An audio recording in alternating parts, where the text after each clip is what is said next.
Hello everyone.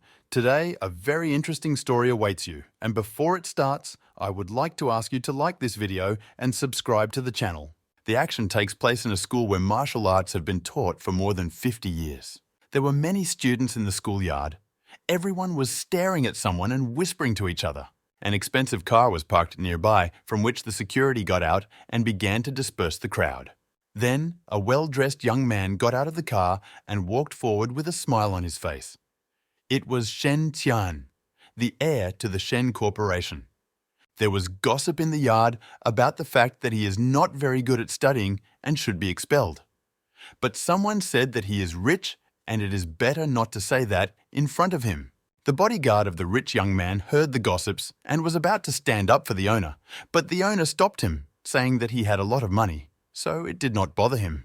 But then the boy behind him heard some screams and became interested in what was happening around him. But he did not have time to understand what and why when a guy flew up to him and collided with him. Both young men fell to the ground, and the guards wanted to run to protect their master.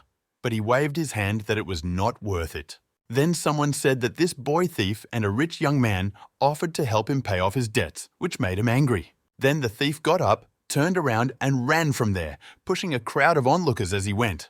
The guard again asked his rich man if they should arrest the criminal. But the young man was generous and offered to transfer a considerable amount of money to him instead. Then the assistant asked the boss in surprise if he was going to help the poor again. To which Shen replied that his father had many illegitimate children and they were all brothers and sisters to him. And he especially felt sorry for this thief who had come to such a life. But 2 years later, everything changed. And Shen Tian was already standing and asking to accept him for training in martial arts. The young man boasted that he was finally able to pass the army hand-to-hand combat and that this was real progress for him. But behind him, he heard someone's voice sarcastically calling him the heir of the Shen Company. It was Kahao Tian in an expensive suit, although in the past he was a common thief. The boy had changed a lot and was surrounded by guards, and Shen Tian clearly disliked him. The former thief turned to the young man and called him the former heir of the Shen family. Shen Tian was a little surprised by his half-brother's words when he realized that he was offended by something.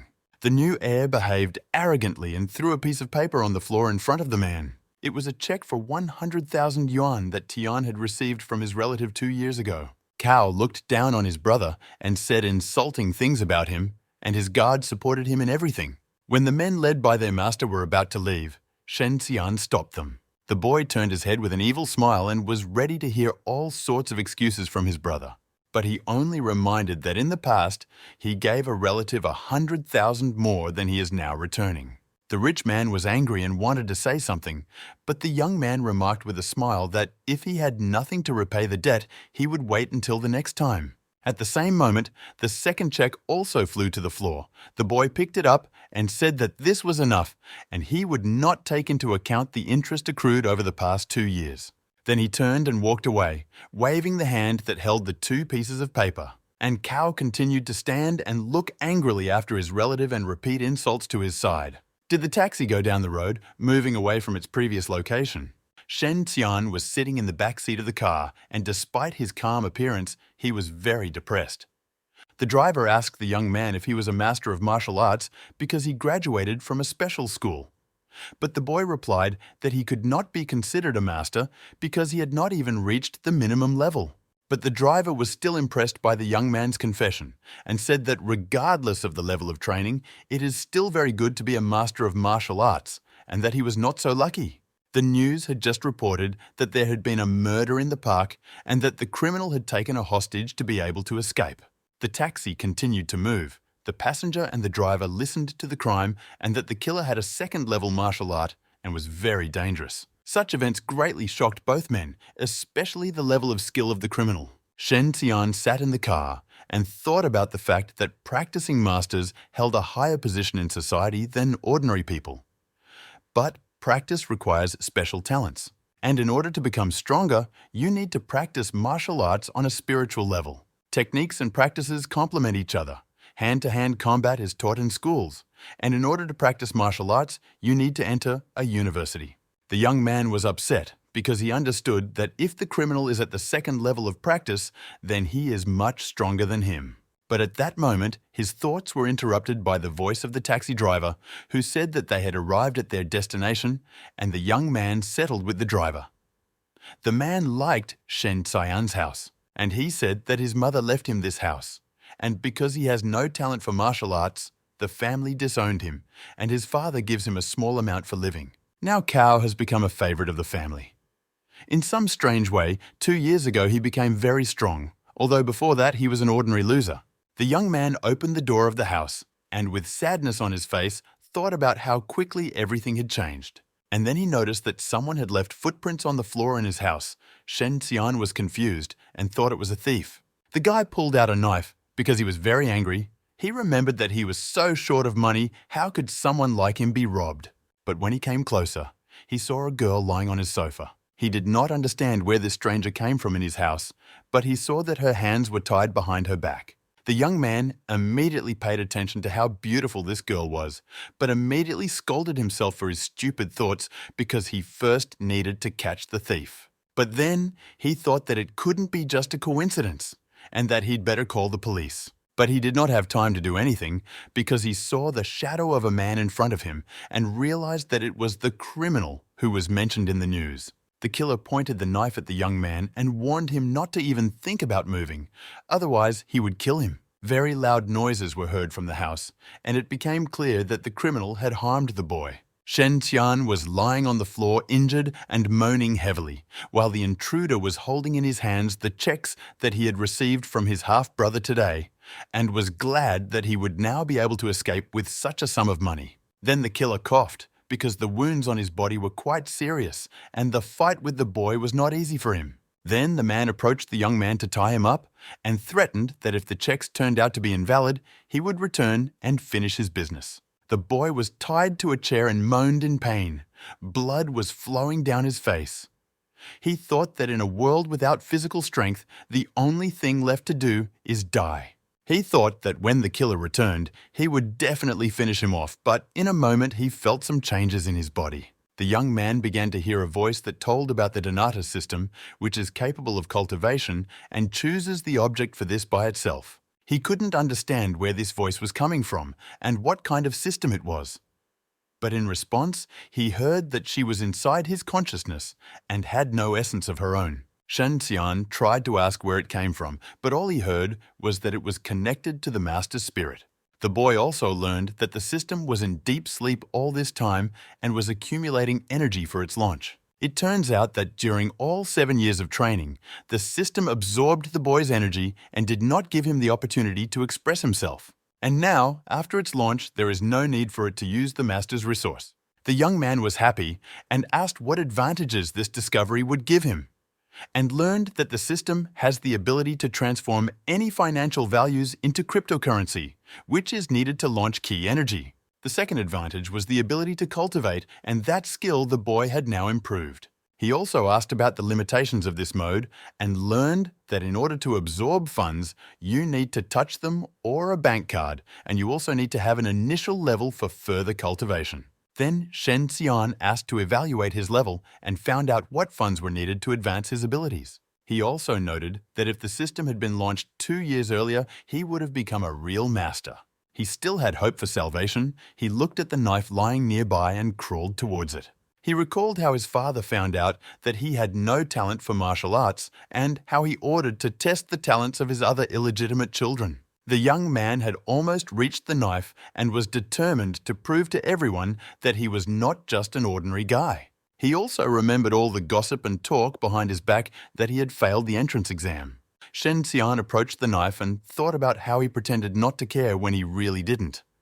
He constantly tried to prove that he was capable of more and fought with himself. But this was not enough, and after some time the young man heard bad news from his father's employees. He then learned that Tian had miraculously improved his abilities and reached a high level in training.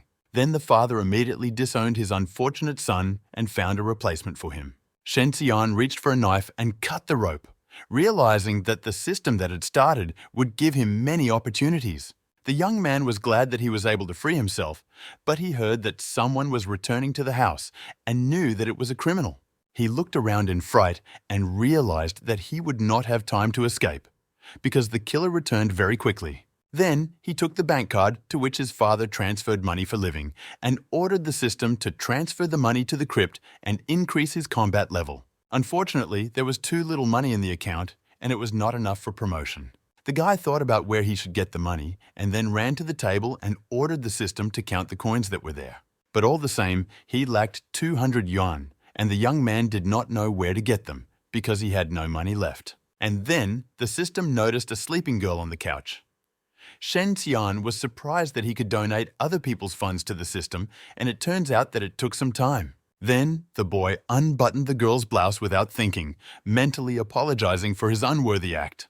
There was a pocket inside, but it was so tightly sewn that I had to fiddle with it. Finally, the young man found the amount he was missing and, grasping the money, began to hope that the system would have time to accept it. When the criminal entered the room and saw an empty chair, he was very surprised. The man carefully put the bag with money on the ground and, looking around, thought about how the young man could get loose. The killer shouted to the young man to get out because he saw that he was hiding behind the couch. It took Shen Xian very little time, and he decided to distract him with a silly conversation about how he hoped to escape. Rubbing his fists, the criminal laughed and said that he underestimated the boy because he turned out to be brave. But this still did not prevent the criminal from trying to complete his business, and luckily, the system managed to convert the funds. The killer began to move towards the young man with rage in his eyes and the intention to kill him. And Shen Xian, in turn, mentally ordered the system to raise his combat level and rushed into battle. The opponents hit each other so hard that they could barely hold on and not fall. When the fight ended, the killer was disappointed and stunned that the young man was able to fight him off. Shen Xian, with a smile on his bloodied face, was satisfied that he had managed to upgrade his martial art after all. The attacker was angry. He didn't expect that the boy was hiding his strength. The man thought that the young man was showing weakness on purpose to confuse him and lower his attention, and he almost succeeded. But despite the improvement of skills, the boy still could not defeat the criminal. Then the young man turned to the killer and said that he did not need to fight anymore because he was already wounded and that he still got the money. The man agreed with the boy, saying that his proposal was very reasonable, but if it were not for the injury, he would have killed him. Shen Xian happily waved at the uninvited guest and said he would not call the police. But the killer did not like the young man's bargaining. He was angry that he dared to talk to him like that. The man became very angry and attacked Shen Xian with great speed, striking him. The boy did not expect such a sudden attack and only coughed when he was wounded in the neck. The villain rushed at the boy again, shouting insults at him. And this time, the boy was ready. Shen Xian headbutted the attacker in the stomach with all his might, causing him to cough. The man paused, not expecting such a turn of events, and the young man thought that hand-to-hand combat still has benefits. But this did not stop the killer, but only made him angrier.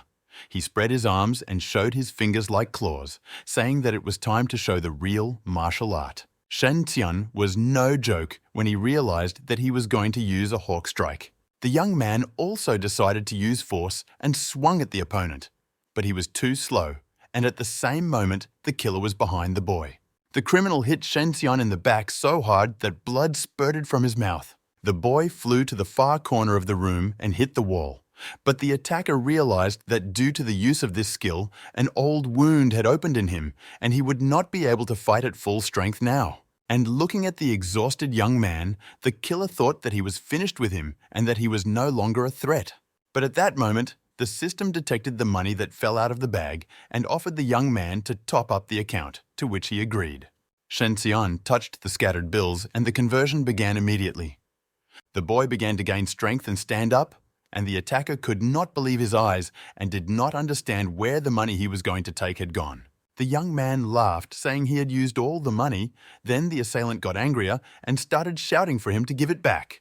But Shen Xian said that they belonged to him, and at that very moment, his body began to transform. The system withdrew 100,000 yuan and raised the young man's martial skill level to advanced. At the same moment, the girl who was lying on the sofa began to come to her senses. She saw the killer attacking the young man and shouted a warning in fear. Both fighters threw their fists forward, intending to strike each other. The attacker shouted threats at the young man and said that nothing could match the speed of his combat equipment. But Shen Xian struck him at the same moment. The man did not expect this, and with a hole in his chest, he spoke his last words with a trembling voice. And the young man, with a sly smile, thought that it was precisely thanks to the fact that the criminal brought money that this victorious match took place. The man was lying in the middle of the room with a dent on his chest from the boy's fist and did not move. The girl was very happy that she was saved and offered her rescuer any help, and the young man asked if she had any money. She looked at him with a confused look and could not utter a word. But the young man replied that if she has no money, it doesn't matter what she wants to tell him. But at that moment, the young man was overcome by a strange feeling. He fell to his knees and could not understand what was happening, and the girl wanted to help him. Shen Xian realized that he could not control his urge and grabbed the hand of the frightened girl. The young man looked at the beauty with an interested look and asked if she really agreed to everything he asked. The girl agreed to the young man's proposal, but after a while she regretted it. And the young man felt very hungry. He began to eat like crazy. The beauty did not have time to bring him plates. She watched as the boy stuffed himself with rice and said that she was hoping for another offer from him. And finally he was full.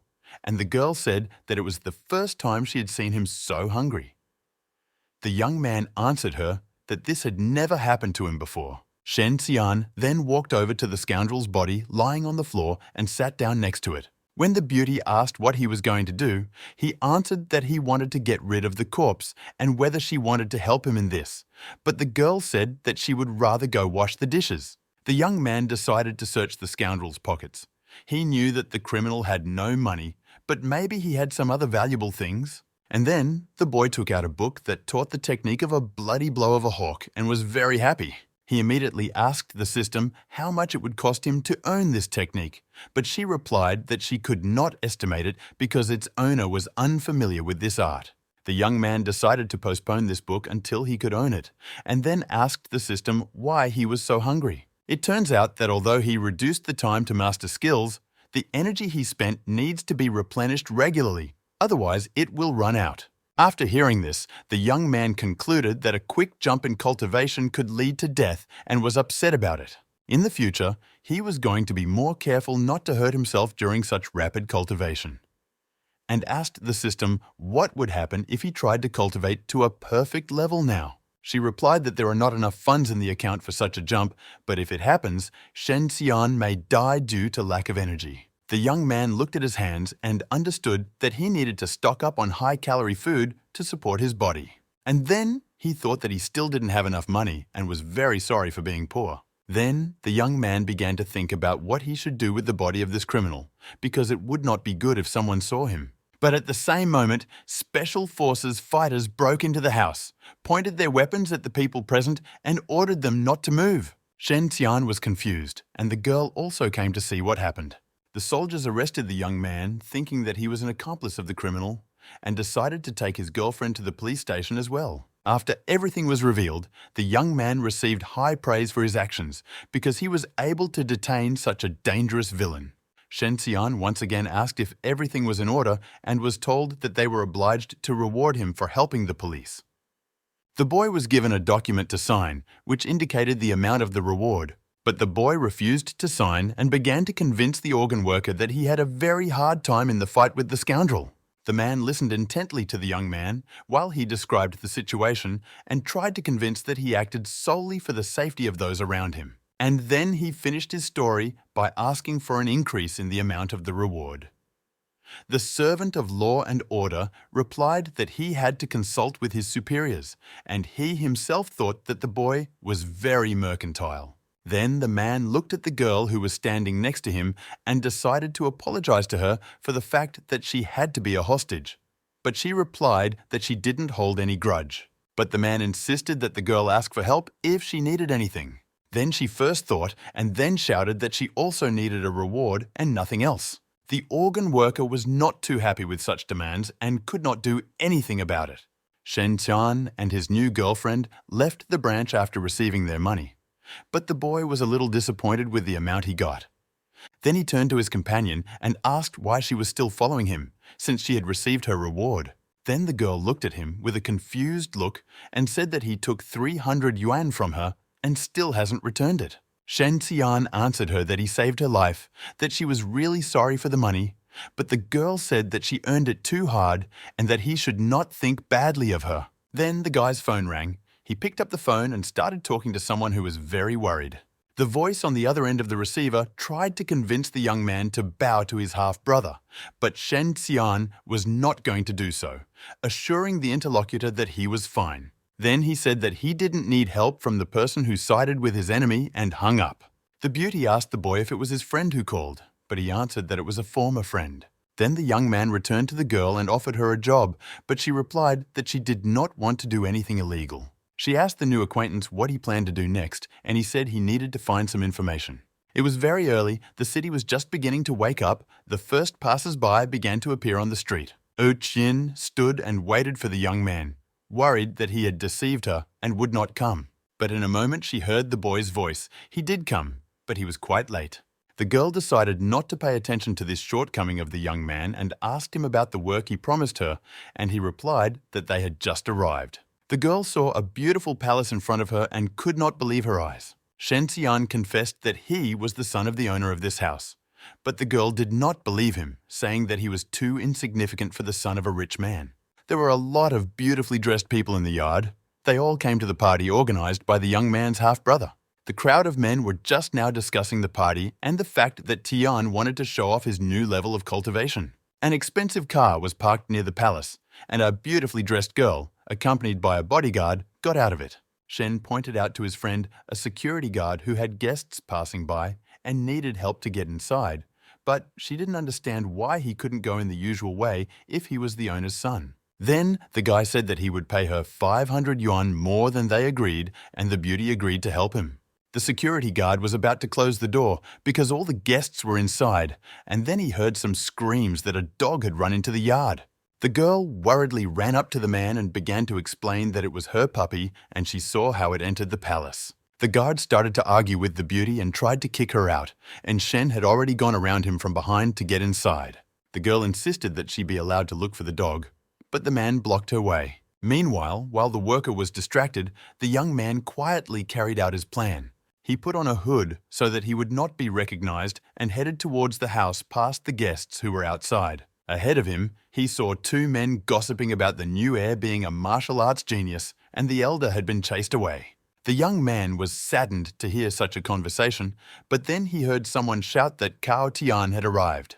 Then he saw a stage in front of him with a microphone and his half-brother standing proudly with his hands in his pants pockets. Cao went to the microphone and gave a speech in which he thanked everyone present, but people were skeptical and did not really believe his words. The young man also announced that the Shen Corporation was going to cooperate with the Liyang Corporation and asked his special guest to advise him on the matter. The crowd began to whisper about the new collaboration, and one of those present turned to Miss Lion. One of the workers approached the girl and offered her to answer something to the words of their master, but she was gathering her thoughts in the meantime. At that very moment, she heard someone address Tian and was stunned to see who it was. The one from the stage asked who said it. The crowd also returned in search of that brave man. Behind them stood a hooded Shen with his hands in his pockets, attracting the attention of everyone present. His half-brother recognized the young man and raised his eyebrows, and a special guest, Lion, was also interested in the boy. Then the young man took off his hood and asked his relative for a small favor. The guests immediately recognized the boy and began to whisper and watch what would happen next. And Shen Xian continued his comedy, telling how hard it was for him lately, addressing the new heir. But he was not happy about the presence of his relative and angrily asked how he was able to enter. The young man was quickly approached by the guards, who received an order to catch the uninvited guest. Then Shen Xian realized that it was worth running away. He quickly ran, and the men in uniform ran after him. The young man quickly jumped on the table, scaring the guests, and shouted insults at his half-relative. The guard ordered his men to surround the boy so that he could not escape. But he continued to run along the long table, thinking that his brother had turned out to be even that scoundrel. The guests present watched this spectacle and seemed to be satisfied with what was happening. Cao was very angry, but he understood that Shen did not just come and make this scene. When the guards were ready to arrest the uninvited guest, the owner ordered them to stop. Cao, with a displeased expression on his face, asked his brother what he needed from him. The young man was glad that the chase was over, because he was very tired and panting from such running around the tables. He pretended to believe in the goodness of his brother and began to talk nonsense about how he looked after him as a child. Cao was furious. He clenched his fists and once again asked his relative what he needed. Shen was waiting for this. He began to talk about the fact that he has a lot of debt and that he does not even have enough to buy food. Then he added a fictional story about a collector who threatened to break his legs. Then the brother asked how much money he needed. The young man jumped up for joy and began to praise your relative and his kindness.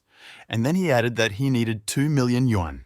The new heir was not happy with such a request and thought that if it were not for the large number of guests present, he would have beaten the boy. He understood that Shen deliberately arranged everything in front of those present because he would not dare to humiliate the honor of the family and go to a conflict with his brother. Afterwards, Cao smiled and apologized to the audience for the improper upbringing of some family members. He then jumped on the table and wrote a check for 500,000, thinking that this should be enough for his brother to live normally in this world. Shen was disappointed with such a sum and called the relative stingy, but he didn't fall for the provocation and told the young man what to choose. Cao Tian pointedly threw the written check at his brother's feet in front of all the guests present. The boys looked at each other. Shen was very angry, and Cao was beaming a victorious smile. The young man continued to look unsatisfiedly at his brother and at the paper with the amount lying on the table in front of him. And then with a smile, he said that he could not hold anything securely in his hands and bent down for the check, which he still decided to take. The boy also said that such valuable things as a check should not be spoiled, and Cao praised him for deciding to take the money. He placed his hand on Shayna's shoulder and squeezed it with extreme force, his gaze directed directly at his brother. The boy did not expect such a force that pressed on him. The table broke under him from the way Cao held him tightly. Shen thought that such skill was to be expected from the third cultivation level that his brother possessed. The young man looked up and said that 500,000 is not worth spoiling such a good table. Then Cao let him go, laughed and said he just decided to give him a massage. But the brother did not agree with this statement, holding his shoulder and barely standing on his feet. The new heir said that since the boy had taken the money, it was time for him to go, and Shen didn't mind. The young man turned and walked away waving the check, saying goodbye not to be escorted. An employee of Cao Tian approached the owner and offered to deal with the guy who constantly demands money. But he dissuaded them from such an act and ordered to remove the broken table and continue the party. But he thought to himself that it was impossible to get money from him so easily, and Shen must have regretted it. Cow blow, wherever it is struck, affects the very heart, and the young man is unlikely to be able to train now after such a thing. Shen left the palace grounds and breathed a sigh of relief, hoping that no one noticed that he had become stronger in martial arts. He was glad that he was able to get the money and hoped that his brother did not suspect anything and that he would now be able to defeat him. But the boy's thoughts were interrupted by a voice that asked if he got the information he needed. It was the beauty who helped him enter the palace. She was very cold waiting for the boy and thought that he had left her. But the young man said that he did not have such a habit of letting people down and paid her the promised money. The girl was very happy and finally believed that Shen was really the son of a rich man. But then the girl remembered that the young man still owed her the money he took while she was unconscious. And they went on the road arguing about who was stingy and who owed what to whom. Then the events unfolded at Yanbei High School. At that moment, the bell rang for recess and the schoolyard began to fill with students. Children ran quickly catching up with each other to look at some special sight. It turns out that it was a selection for an elite class of martial arts during which sparring was held.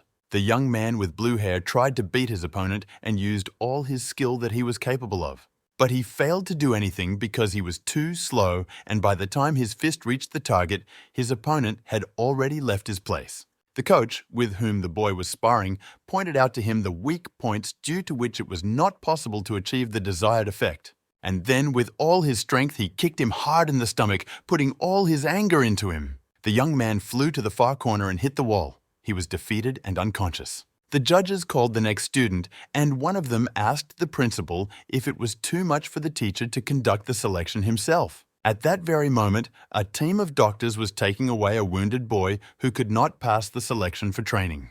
The selection rules changed when one of the students tried to bribe opponents. 2 years ago, Shen Xian paid all of his sparring partners to surrender in battle and give him a chance to qualify.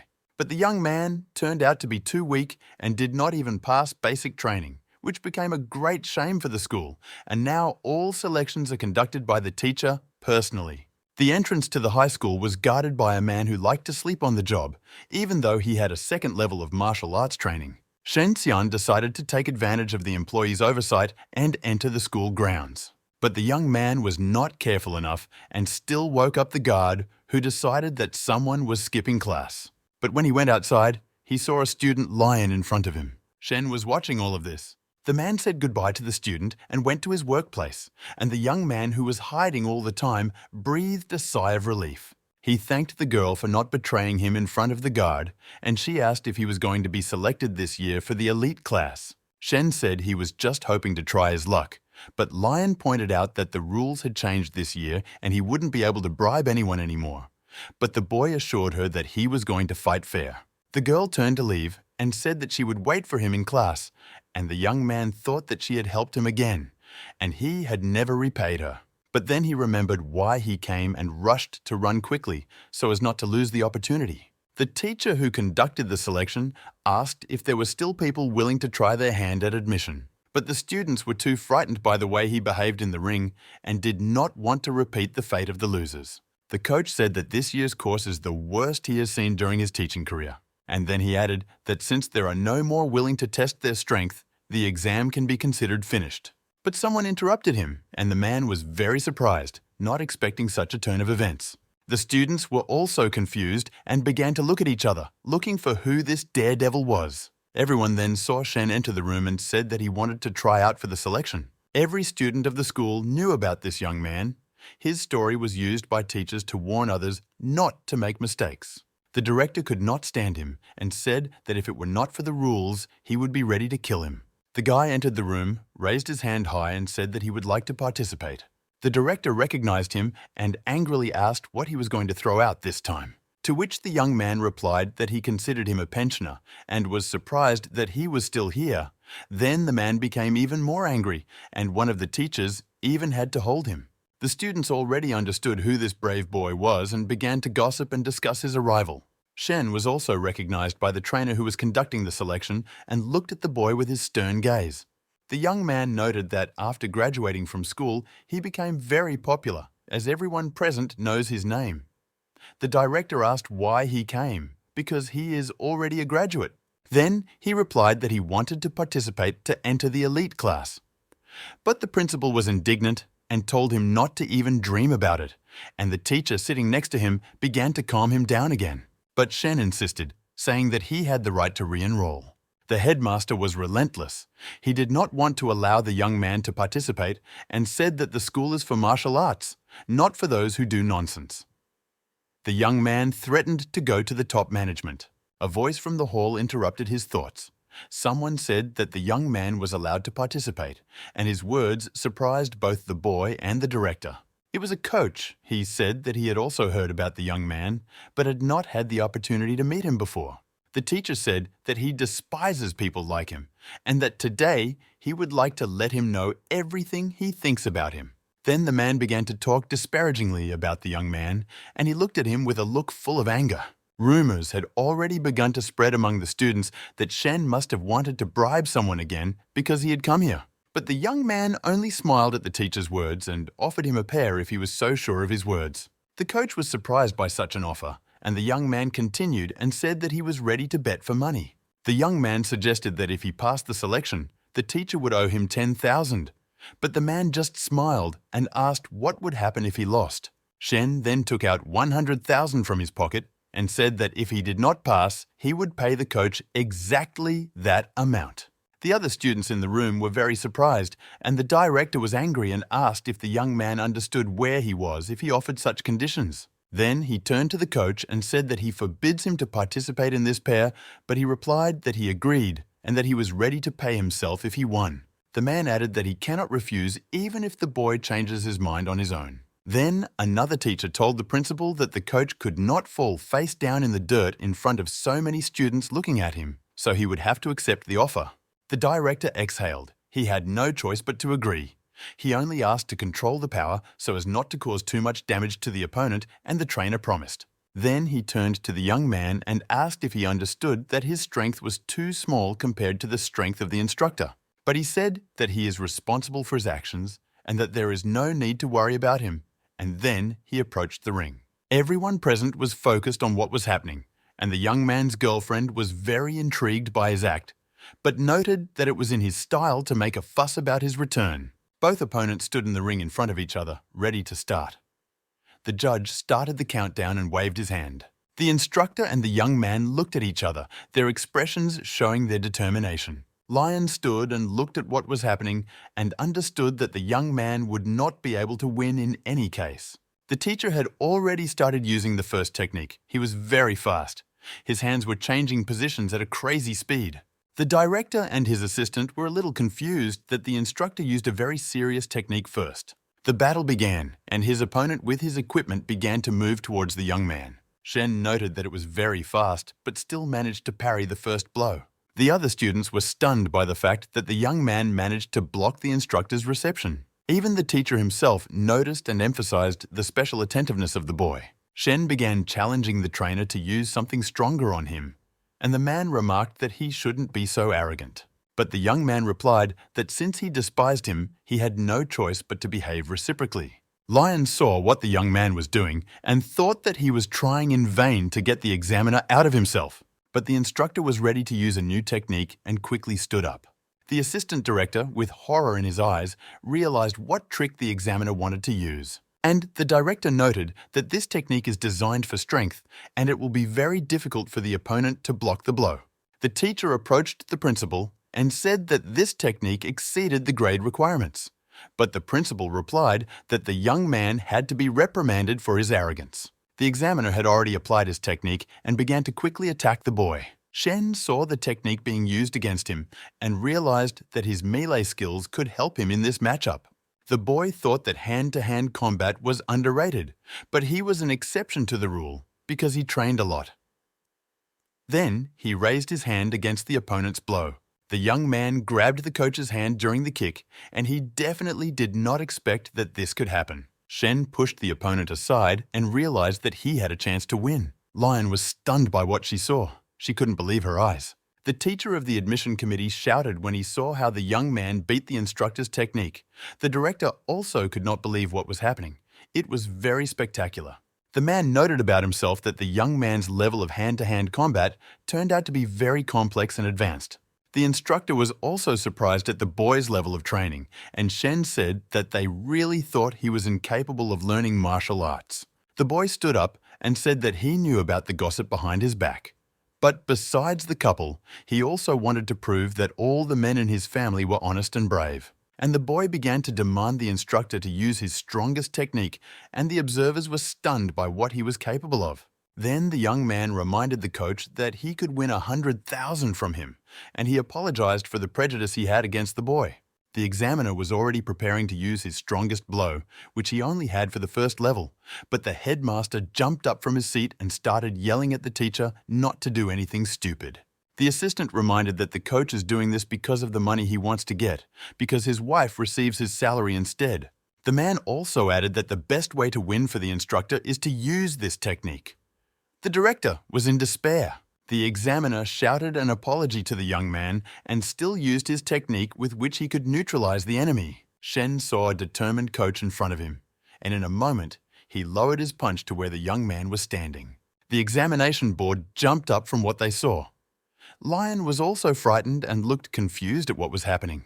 But in a moment, the young man clapped his hands and praised the instructor for his skills, saying that he was very scared, but luckily he was able to react in time. The audience couldn't believe their eyes. The students started asking each other whether the young man was really able to deflect from the instructor's blow.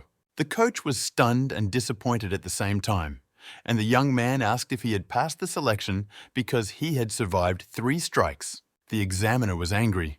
He believed that the young man would not deviate, but he said that he was just joking.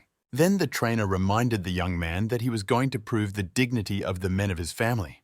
But Shen replied that he was disowned, so now it doesn't matter. Lion was also disappointed. She really hoped that the boy had changed, but the coach called him a liar and offered to take another hit, which the boy agreed to.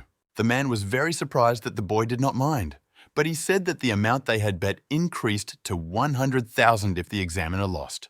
Of course, he was angry, but he agreed.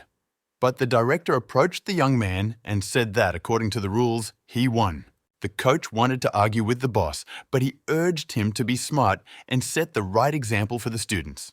The instructor was forced to agree and bowed his head, and the director continued, saying that the bet they bet on would disgrace the reputation of the school and suspended the coach from work, and the young man was going to be fined $50,000. The guy got angry and started shouting back that he was making money with his skills, but the boss put his hand on his shoulder and told him to calm down. He leaned over to the boy and said that the coach would teach in the elite class in the future, and that the boy had better back off because he would be studying there. Shen was very happy and agreed with what the principal told him, saying that there should be no disagreements between students and teachers. Finally, the young man could exhale calmly. He rubbed his bruised hands, and at that moment, the coach called him. The man said that he was ready to lose and asked for the account number to which the money should be transferred. Shen didn't make him wait long. He already had a number written down, which he handed to the coach. He looked at the piece of paper and said that he would take care of the young man after the beginning of the school year. The boy was a little desperate because he managed to make an enemy before even starting his studies. The next day, Shen came to school and cautiously opened the classroom door. And for good reason, because at that moment a bucket of water, which someone had prepared for him, fell on the floor. The young man noted that it was very naive because such an act looked childish. His classmates were not very happy with him. They called the boy a coward. The students believed that someone like him did not belong in an elite class. Everyone made fun of him, and some accused him of having suspended the teacher from teaching. The young man went to his place, and when he moved the chair, he saw that it was broken. But behind him he heard the voice of a girl who invited him to sit next to her. He said that Lion is as good as before, and asked her for forgiveness. A teacher entered the class and said that he would replace the suspended one. And the young man asked the girl why she was talking to him, to which she replied that she was an outcast anyway, so she didn't care. Then the boy treated her with understanding, and the girl greeted him in the classroom and they shook hands. Shen was walking home late at night, puddles on the road and his hair wet from the rain. He was very tired and barely climbed the stairs to the door. When he entered, he threw his backpack on the couch. The young man sat down, held his head and thought about the fact that his new class was a real nightmare. He remembered how many textbooks were given to him in order for him to make up for missed lessons. The teacher praised him for his high practical skills, but reminded him that they need to be constantly honed with theoretical knowledge, for which the young man promised to study well. Shen Di opened the book and realized that there was a lot of homework and that he needed help in completing it. But at that moment, there was a knock on the door. He went to open it, not understanding who could come to visit at such a time, and behind the door stood his old acquaintance, begging for help. The guy was confused when he saw the girl, but she pushed him away, running into the house and said that someone was chasing her. The beauty grabbed the young man's sleeve and began to beg him to protect her from her pursuers. At the same moment, there was another knock on the door. The girl put her finger to her lips and quickly hid. There were 4 men standing in the doorway, and Shen opened the door and started yelling at them for disturbing the peace at such a late hour. The men were stocky. They said they were looking for a student and saw that she ran to this house. But the boy decided to pretend that he did not understand what it was about and said that they wanted to deceive him. Then one of the men leaned over to the chief and said that this house looked very rich and that it was better not to cause trouble to such people. Their leader politely turned to the young man and explained that this girl owed them a debt. But Shen again pretended that he did not understand what he was doing here and added that he was not going to help the poor. Then the chief agreed with the boy and apologized for the late visit. And when they turned to leave, he ordered his men to check on this young man to decide what to do next. When Shen closed the door, the girl looked out from the shelter and wondered if the men had left. Then the young man turned to her and asked what was happening, to which the girl replied that it was all her father's fault. She said that her dad likes to gamble and has a lot of debt, and this time he owed money to very powerful people. They broke into the house when the father was not at home and began to demand that the girl pay for him. Nevertheless, she managed to escape, but the men rushed after her. The girl apologized for dragging him into this and offered to tell the men next time that she was just a thief. Then she added that she would find a way to pay off her father's debts. When the girl was about to leave, Shen called her, asking where she had gathered in the middle of the night, and thus surprised her. The young man said that she was not obliged to pay her father's debt and that it was better for her to stay with him for a while. The girl was very happy with such an offer. But the young man added that nothing comes for free and she will have to pay for accommodation, which made the girl very scared. But it turned out that she misunderstood the young man. He wanted something else from her. The boy folded his arms over his chest and said that from now on she would have to help him with his homework.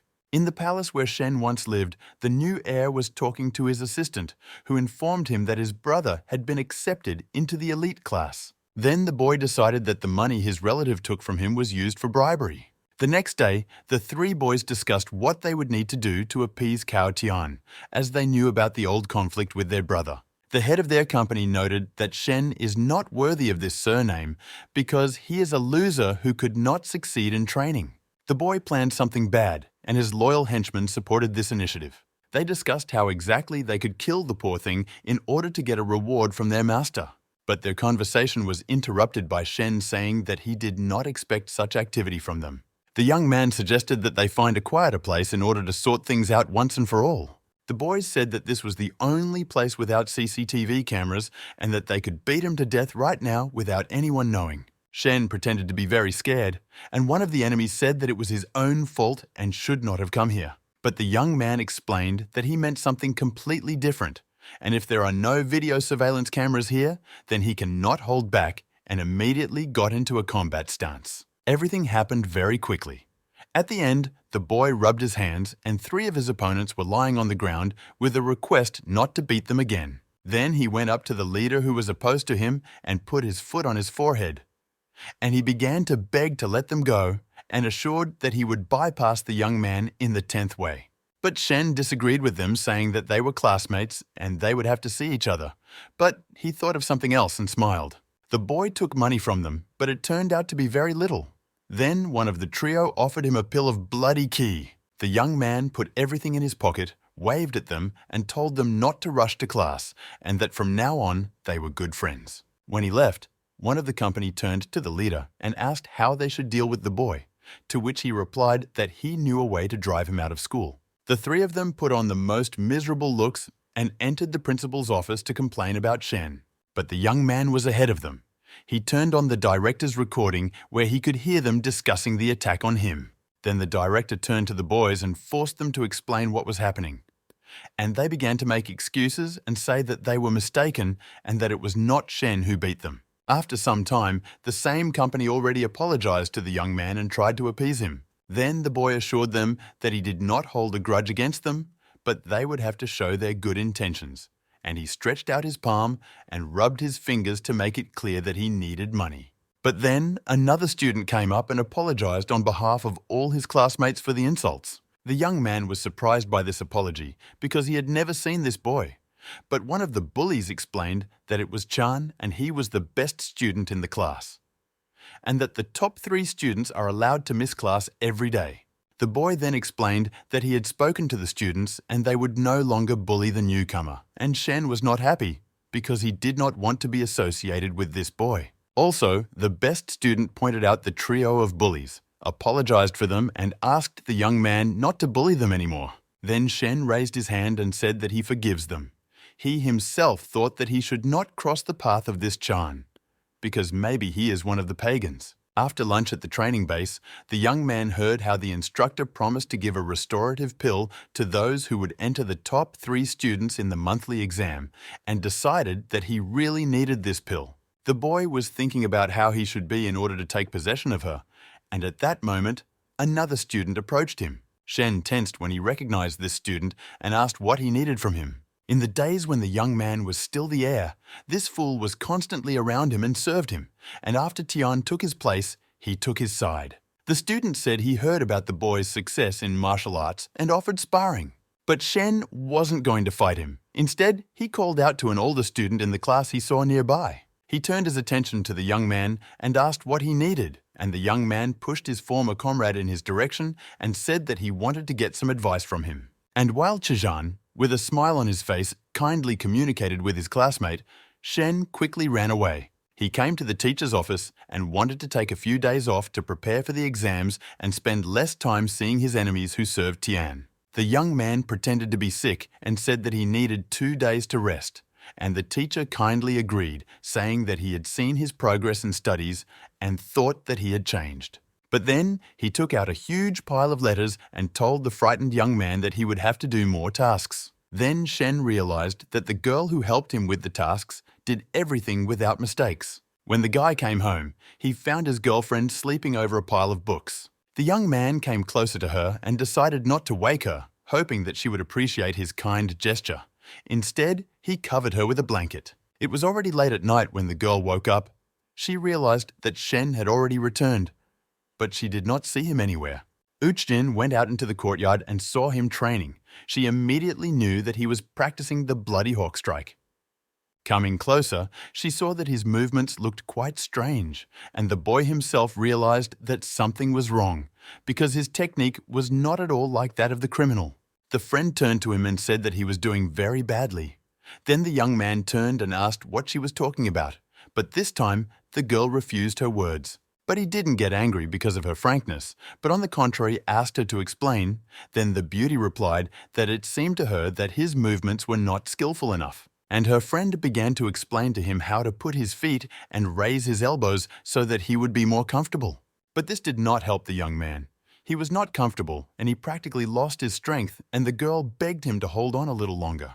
The boy trained until the morning, and when Uchazin came out to him again, she said that she was very tired because in addition to the lessons, she had to help him in training. Then Shen threw a wad of bills at her and said that this was her salary, and was she really that tired?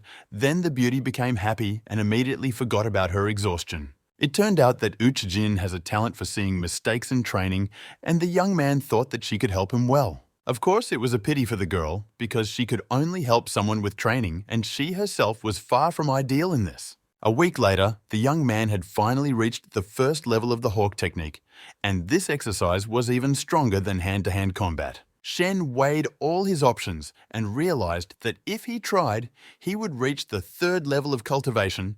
Then he took a blood purification pill and decided to test at the middle level if he could withstand such an amount of energy. After taking the pill, the young man told the system to raise his level to average. When everything happened, he realized that he was not exhausted at all, that the energy from the pill was still enough. And since there was still money left in the account, he decided to cultivate this technique to an advanced level. At the end, he felt a little tired and realized that the effect of the pill had worn off and that its power was only enough to advance one level.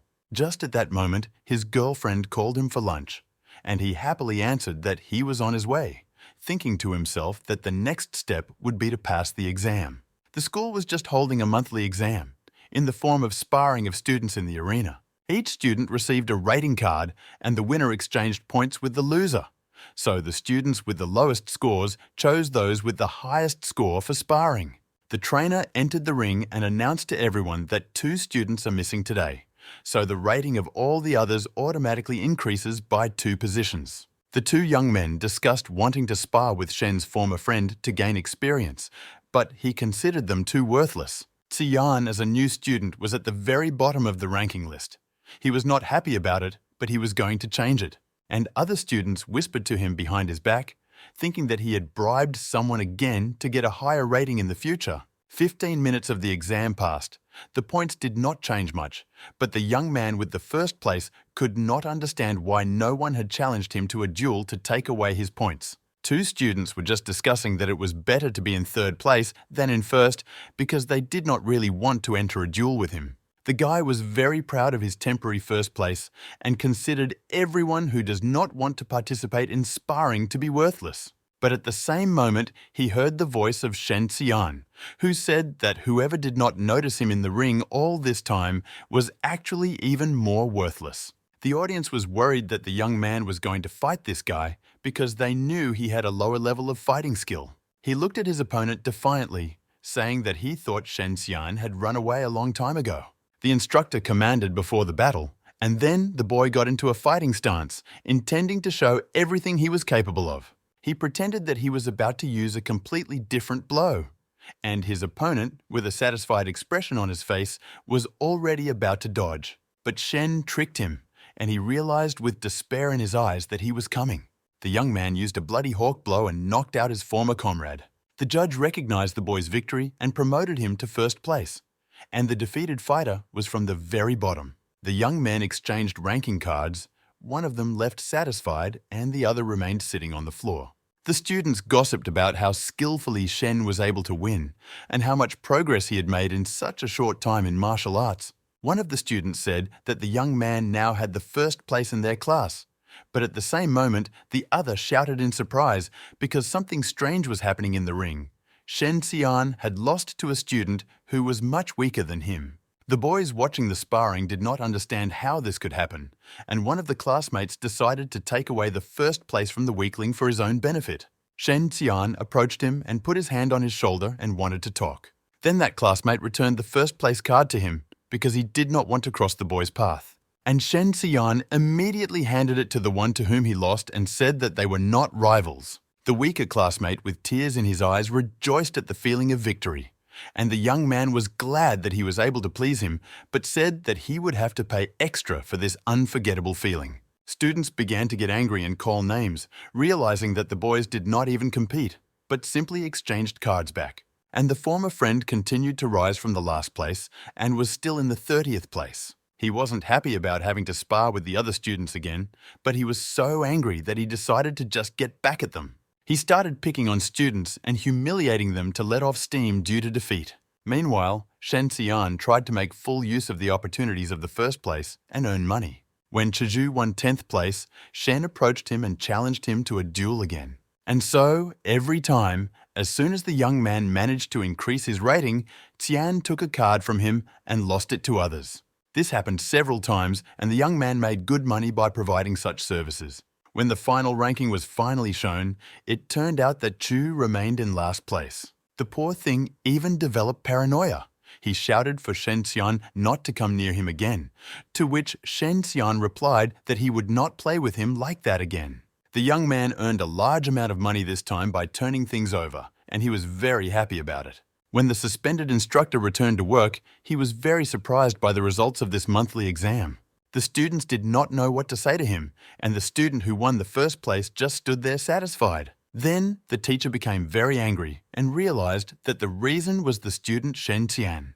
The young man was just standing in a circle of classmates and holding money in his hands, and when the instructor saw this, he said that he had forbidden him to give bribes, so he now decided to take them. Then the boy replied that in this way he simply increased his popularity among his classmates and thereby angered the teacher even more. But he warned that he would not count the results next time, although this time he decided to turn a blind eye to it. 2 days later, Shen Xian was approached by a classmate to whom he gave the first place and thanked him for it, and also gave his pill that he received for the victory. The young man thanked him for this, congratulated the boy on his achievement, and he himself thought that he had calculated and checked everything perfectly. The boy was sitting in class and thinking about where else to get the 300,000 yuan he lacked. Chizhan, who was absent from the exam, approached him and asked why he broke the rules and spoiled the rating. The young man thought to himself that it was really the desire for profit that clouded his mind, but instead he stood up and shouted to his classmate not to interfere in his affairs. Then the student said that if he did not admit his mistake, he would have to fight with him, and the boy was not happy with this turn of events. The young man perfectly understood that this student was stronger than him, and lowering the tone of his voice, he thought that it might be possible to come to an agreement without a fight. But the classmate was determined and said that he wanted Shen Xian to return all the money he had earned if he lost, and if he won, he would get the same amount. The guy was interested in such a statement because he really needed this money, and Chan promised that he would keep his word and punched himself in the chest as a sign of his promise. Then the classmates shook each other's hands as a sign of agreement on the pair. Lion was sitting under a tree reading a book when she heard the students discussing what was to happen in the arena today. She listened, and it turned out that the strongest student of the class and Shen should enter the duel. Onlookers who chanted in support of one of the opponents had already gathered near the arena. The boys stood opposite each other, and the older student asked the opponent to teach him something new in battle, and the young man in turn asked if he would allow him to strike 3 blows first. When the opponent agreed and the fight began, Shen began his attack without waiting for the opponent to be ready. Other students saw how unfairly and dishonestly the young man acted towards his opponent. The senior student could barely withstand the bloody blow of the hawk, which was applied by a classmate. The young man was unpleasantly impressed by the fact that the enemy turned out to be much stronger than he expected. This time, Chijon prepared himself and used his ability to deflect blows. Shen looked at him very carefully and thought about how to dispel his barrier so that the blows would reach the target. Lion approached the ring and asked why the boys entered the fight. Then Qian somehow lost his concentration and began to make excuses to the girl. He said that he wanted to get justice because of the last exam, and Shen could see from the boy that he liked his girlfriend. Then the young man decided to take advantage of this moment and shouted that he was going to strike. But the enemy only had time to return and ask questions. At that moment, the ex-guy used the bloody hawk strike again and hit Chan well.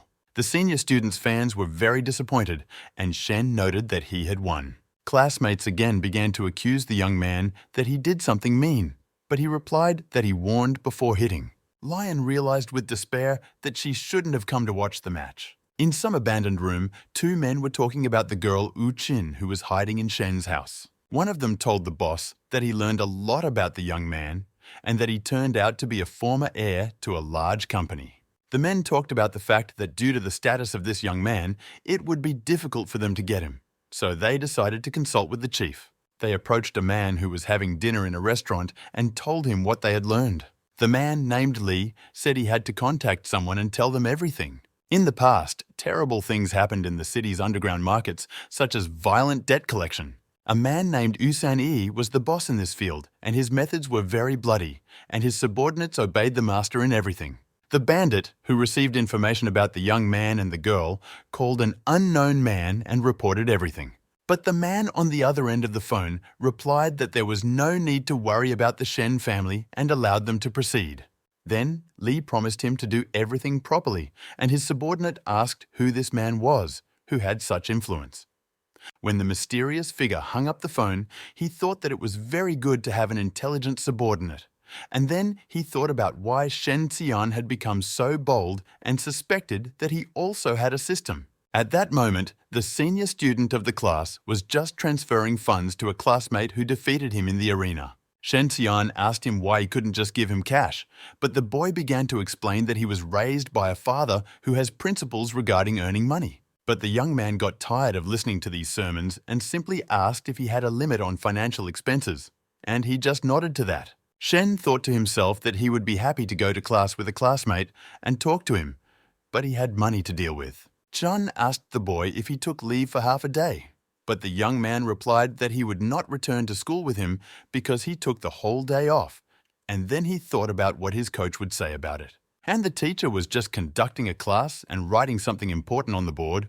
He was very angry with Shen, who created a lot of problems and didn't even show up for the class. Lion sat at the desk and thought about the fact that she should remind her classmate that he should not skip classes, otherwise he will have problems. The girl came to the house of a classmate on a bicycle and, approaching the door, rang the bell.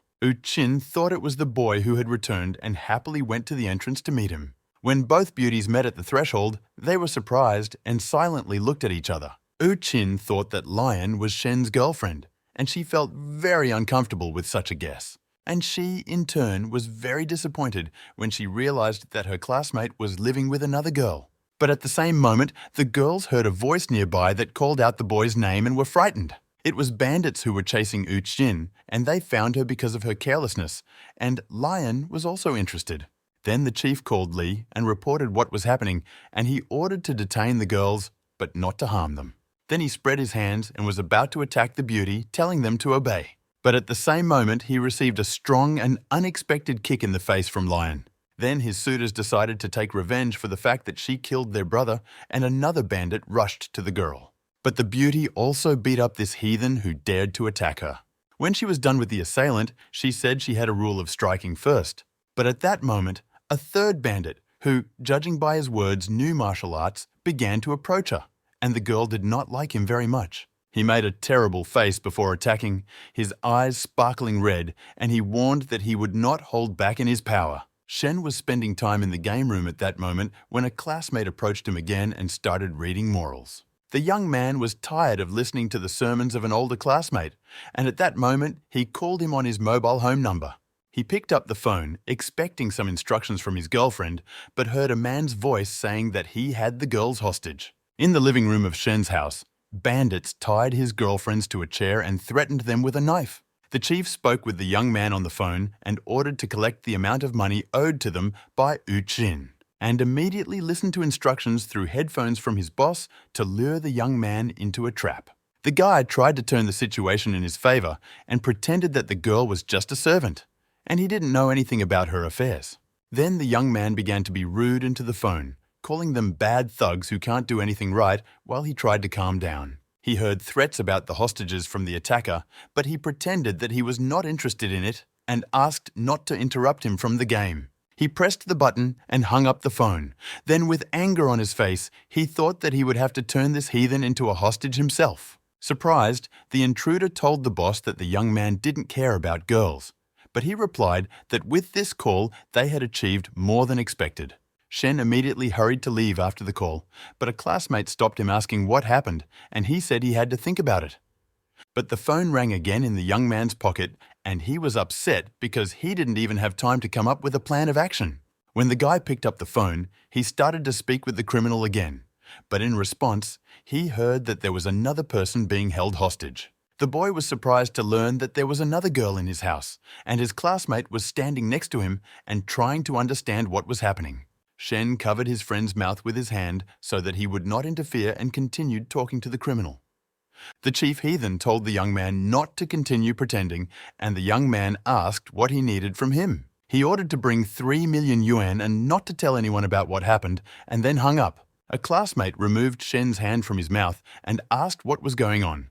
Then Shen replied that his girlfriends had been kidnapped and were being held for ransom. Chizhan immediately began rehearsing that he should contact the police, but the boy said that this was the last option and asked his friend for help. Then he punched himself in the chest and said that Shen could count on him. An hour later, a young man in a pink cap came to the entrance of his mansion. The thugs immediately approached him and began to mock and threaten him, considering him a nobody who does not know martial arts. One of the criminals used his crown technique, but was unable to break through the young man's defenses. Instead, the heathen himself flew away from the boy at a long distance, and he continued his movement as if nothing had happened. When the comrade let the poor man down, he shouted, pointing his finger at the young man, that he was not Shen. Then the young man turned to them and took off his hat. Chan appeared under it. He was going to make the men pay for their crimes. The attackers, who were inside the house, were going to help their comrades at first, but remembered that they were ordered to guard the hostages. But at the same moment, a boy quietly approached them and, without much effort, beat up both scoundrels. Lion among them, saying that these idiots did not even recognize her. Uchin immediately grabbed the boy's hand and said that they needed to run away quickly. And the classmate informed him that among these bandits there is one master with a high level of cultivation. But she did not have time to explain how he appeared himself. All three turned at his voice and looked frightened at the approaching heathen. He joyfully boasted, spreading his hands, that he knew in advance what the young man would do and was just waiting. He also added that the chief had allowed him to kill him, so he was not going to restrain his strength, and asked what he wanted to say in the end. And the young man was not going to talk to him, but only showed him an ugly gesture and sent him away. Then the criminal laughed and said that the young man would regret it, and was about to use his technique. But at the same moment, he received a blow from Chan, which he did not expect. Shen himself immediately joined the battle and struck with a bloodhawk lunge. The intruder was defeated, and the young man finally added that he also had friends and was not going to come alone. The heathen lay on the floor, and Chan stood over him, mocking his worthlessness. Shen put a hand on his comrade's shoulder and praised him for his work, glad that they had worked together at such a time. Then all four got together and left while the intruder remained lying on the floor. Shen told Lion that he saved her for a reason and asked her for a recovery pill as a reward. But the classmate, hearing this, thought to himself that in fact the young man was very worried about the girls, but did not show it. But at that moment, the boy noticed something behind him and shouted to his friends to be careful. And then he received a very strong and completely unexpected blow in the back from the enemy. Shen looked up and saw the criminal standing on his feet. He couldn't believe his eyes that this was possible. But he thought to himself that if it weren't for the protection given to him by his mentor, he would not have survived. And Lion, looking at the intruder, understood that everything was not so simple with him. Uchijin said that she had read about the techniques used by the criminal and that the wounds he inflicted only made him stronger as long as he lived. Shen thought in fear that he would not be able to defeat the criminal himself, and that the best option was to run away and remain a decoy for someone else so that the others could hide and call for help.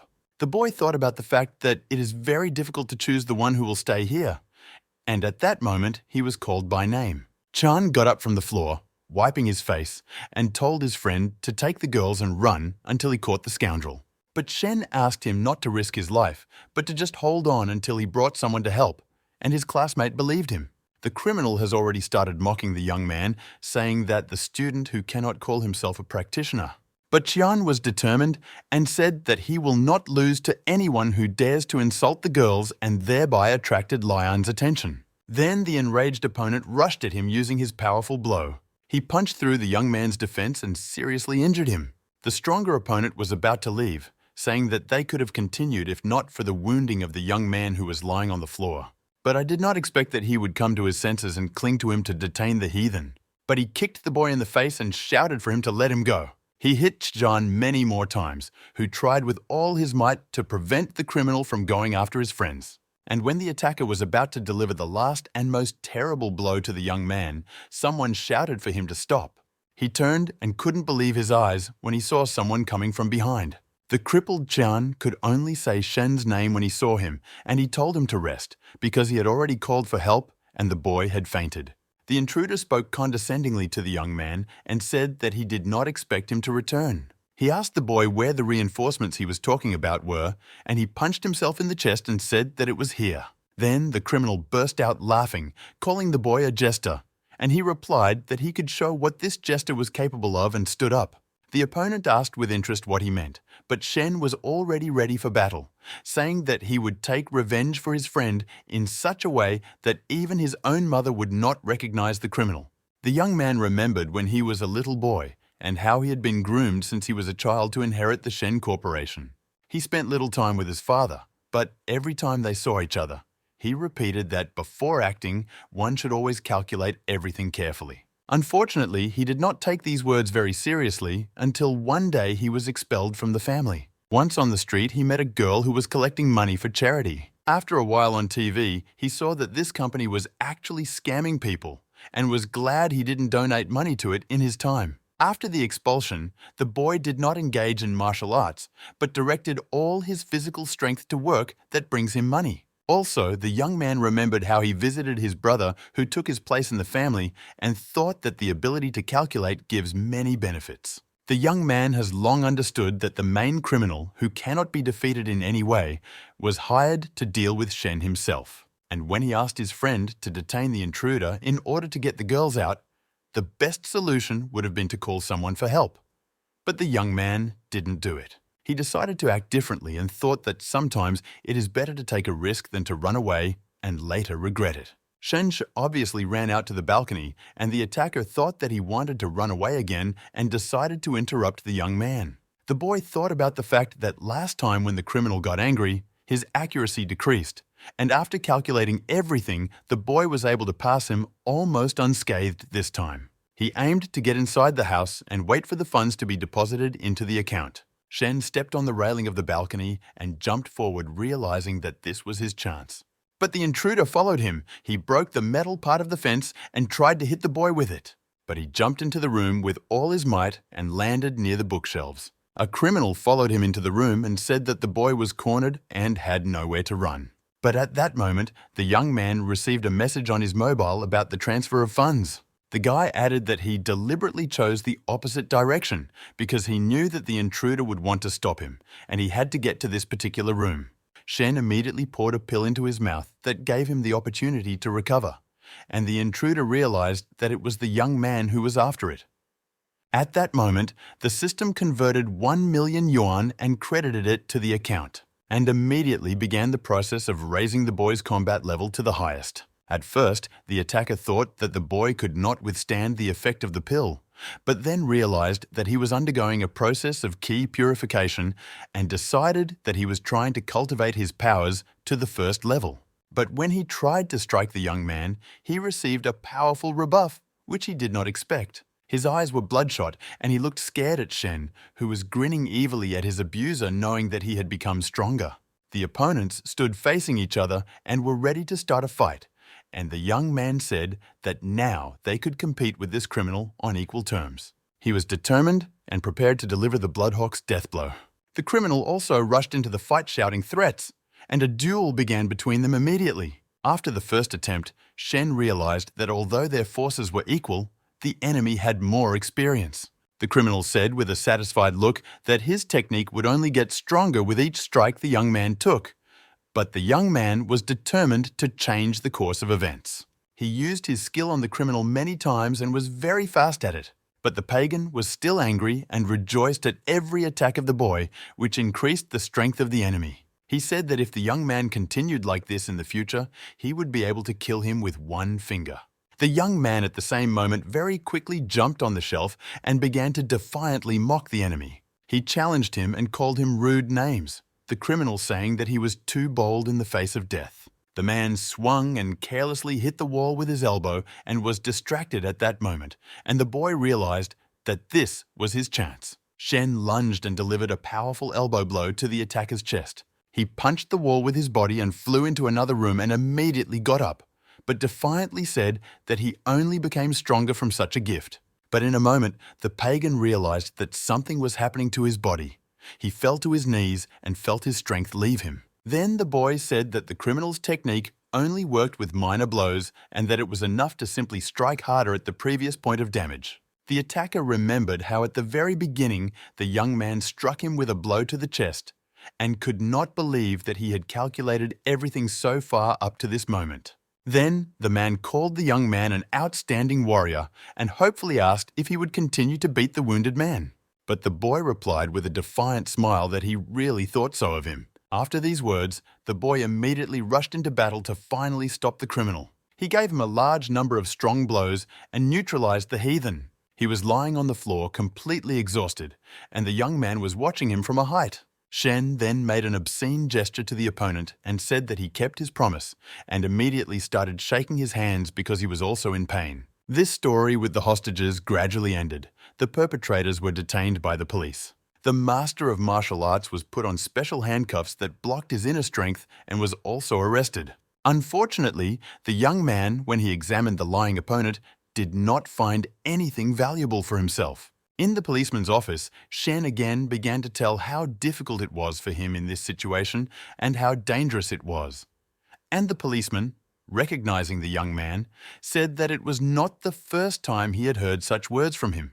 The guy started giving advice to the policeman to check the main criminal against the database. At the same moment, his subordinate entered the office and said that the DNA test was ready, to which the young man replied that they are very fast in their work. The police officer said that Shen was right, and this criminal is a fugitive who changed his name and returned to this city. Then the young man with a joyful look asked if he could get a reward for helping to catch such a dangerous bandit. And the policeman replied that he would try to find out what the reward was and that the boy could go home. And then he asked why he was still here. But he said that he did not need money. Then the officer asked what he wanted. The young man replied that someone more serious was behind this criminal and that he wanted to take part in the investigation to catch him. Chazan was at that moment in the ward of the city hospital. He was lying in bed and looking out the window. His system credited him with points for good deeds and informed him that if he continued in the future, his power would increase. The young man replied that he was not doing it for the sake of points, but because he wanted to help. Then the system replied that it is precisely because the young man is a good person that she coexists with him. And at that moment, the boy's phone rang. He quickly picked up the phone, glad that it was Lion, and the girl asked if she could visit him with her friends. A few days later, criminal Lee was approached by subordinates who were frightened and asked for advice. The man said that the rich girl's father would turn a blind eye to it because they didn't harm his daughter, but next time he should be careful. The subordinates rejoiced at these words, praising their boss.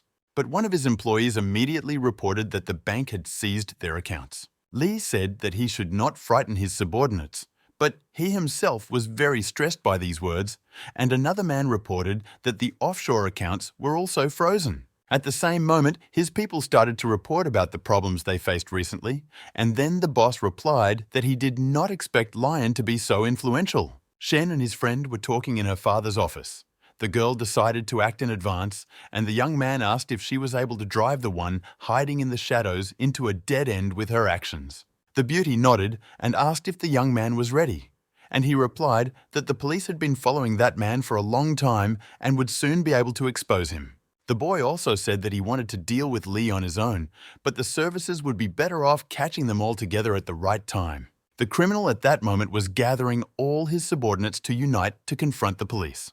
The man told them to get drunk and eat their fill, and then they would be able to overcome all difficulties, and the subordinates chanted in support of their boss. But that same evening, the attackers could not find Lee and discussed where he could have gone. At the same moment, a group of special forces burst into the room, ordering everyone to stand.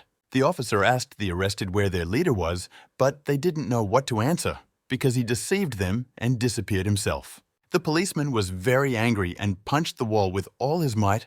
He realized that the senior had set up his subordinates to escape, and then he noticed that Shen was also missing.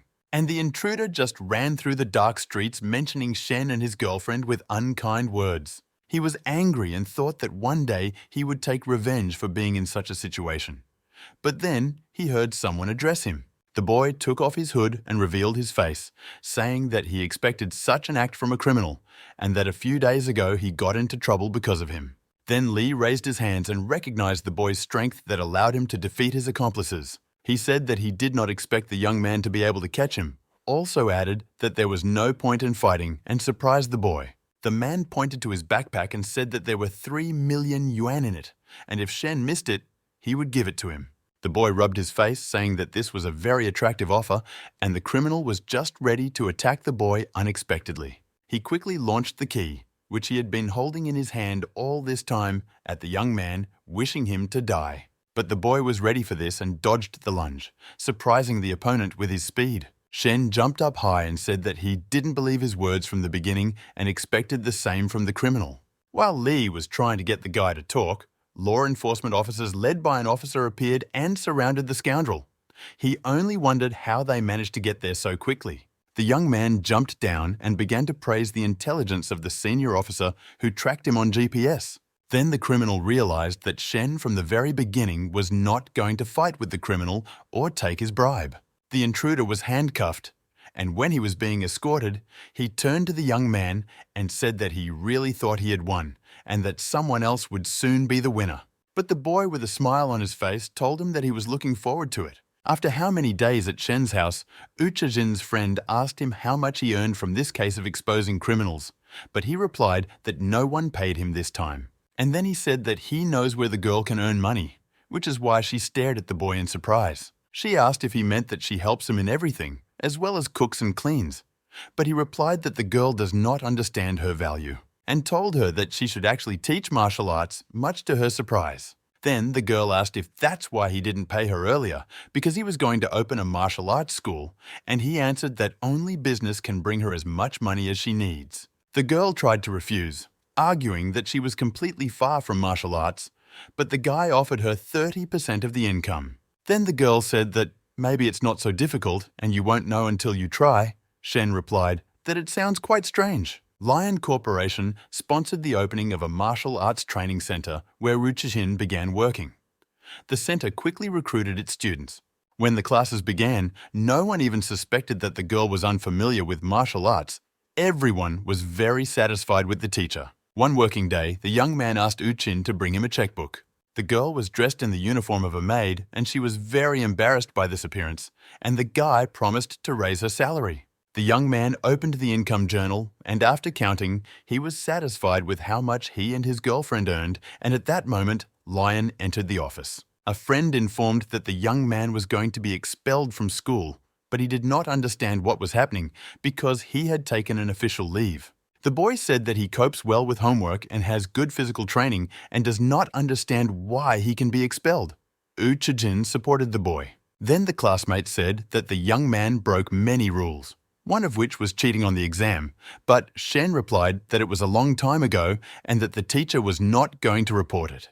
But the girl said that they would not count the results of the exam, that most likely the young man would behave in the same way next time, to which he replied that he just wanted to help a weak student to take first place. The beauty didn't believe his words and said that he undermined the reputation of their school, but the young man didn't agree with her and said that the reputation is being undermined by the school canteen. Jin brought Lion a drink of water, and the young man thought that they were both very angry with him and asked what third rule he had broken. But the girl shouted at him to give her a drink of water first because she was very thirsty. When Lion got drunk, she calmed down and said that the last fault was that the young man dared to fight at school with other classmates. Shen grabbed his head and sadly said that those guys were going to attack and beat him first, and that he had recorded everything on a recorder and given it to the director.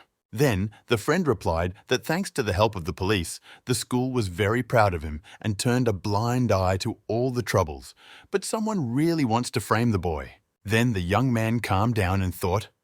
Uchin looked at him, and at that moment, the boy guessed that his brother was to blame for everything. Lion confirmed his guess and said that his family has influence over the school, and all he has to do is give them some proof, and they won't be able to refuse. The young man replied that his brother had made his move after all, although before he had just quietly hated him, and that apparently he was prompted to do so by the boy's last heroic deeds. A classmate suggested that Shen go to school with her to try to sort things out, and said that Chizhan was also defending the honor of a friend at the moment. He then asked Uchin to stay and look after the center while he was away. After some time, the young man and his girlfriend were walking down the street, and he was happy that he had just been removed from school instead of expelled. The girl apologized for not being able to help him because she really wanted to repay him for saving her. But the young man said that he and Chizhan already helped a lot, and in fact it is not important for him to go to school. The main thing is to get a report card for college admission. Then, Lion agreed that he had already raised his level to full and there was no need for him to learn martial arts at school. And Shen said that his goal is to enter the most prestigious martial arts university in the country. The center for raising the level of combat skills was closed. The association checked him and found that he had no right to exist. Lion tried to find out what the problem was and why the school was closed, and the teacher was very upset that the premises were sealed. The guy thought that it was his brother trying to spoil everything for him again, but his girlfriend found out that a certain Yu Sanhee was behind all this. Shen heard this name for the first time, but a friend explained that Li was not the real organizer, but the head of the entire underground world was behind the kidnapping. She also added that this gangster has friendly relations with the president of the Martial Arts Association. Then the young man realized that this was revenge for the fact that he helped catch his henchman. Lion explained that without a license, the center will not be opened in any case, and the license can be obtained upon reaching the 3rd level of combat skills, and this will take the boy about a year.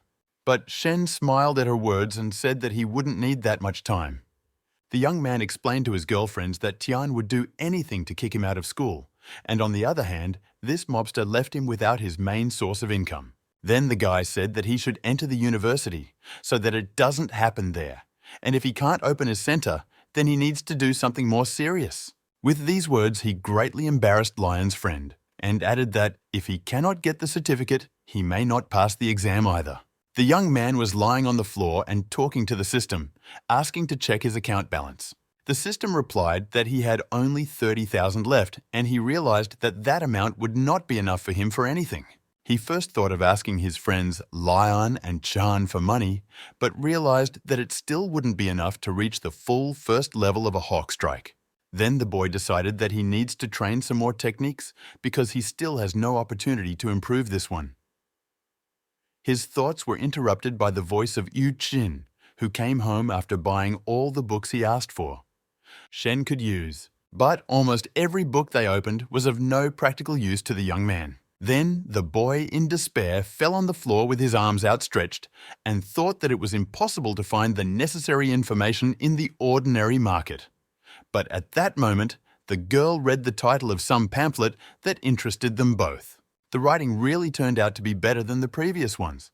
But still the boy was disappointed because it was not about the technique of martial arts, but about transformation.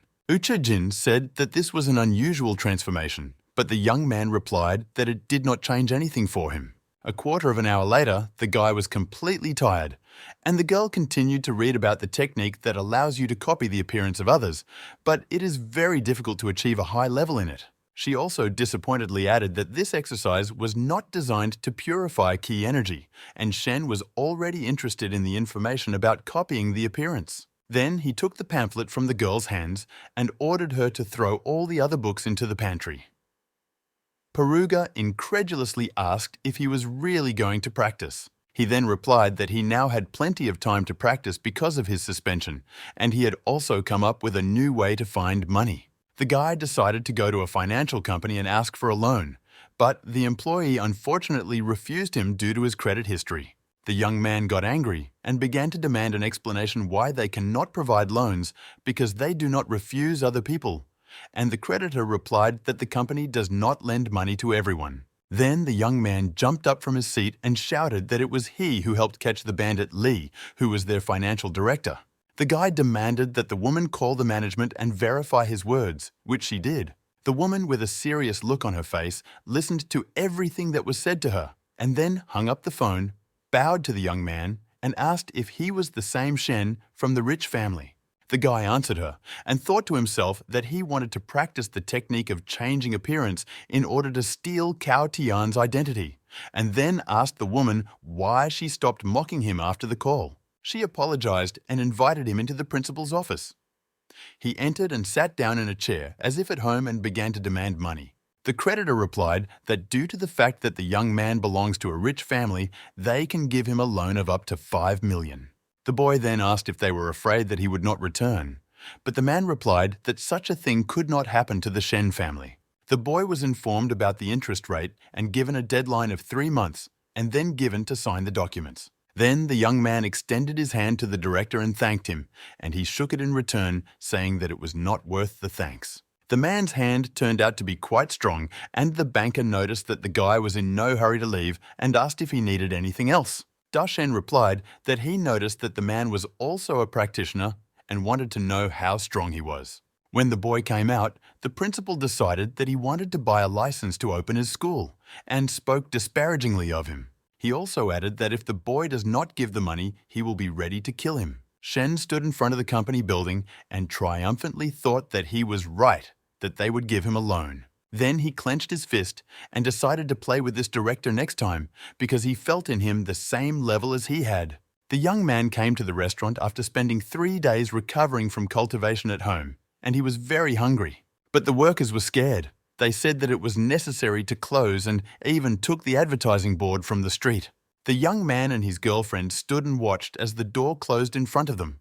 The boy could not understand why they scared the restaurateurs so much. That girl said that last time he ate everything at their place, and of course they're afraid to let him in now. After the boy received the credit, he upgraded the hawk strike to full level and also received 2 recovery pills at the monthly exam. He remembered that the pills he bought on the black market weren't as good as the ones given at school, and he wasn't sure if they were strong enough to level up.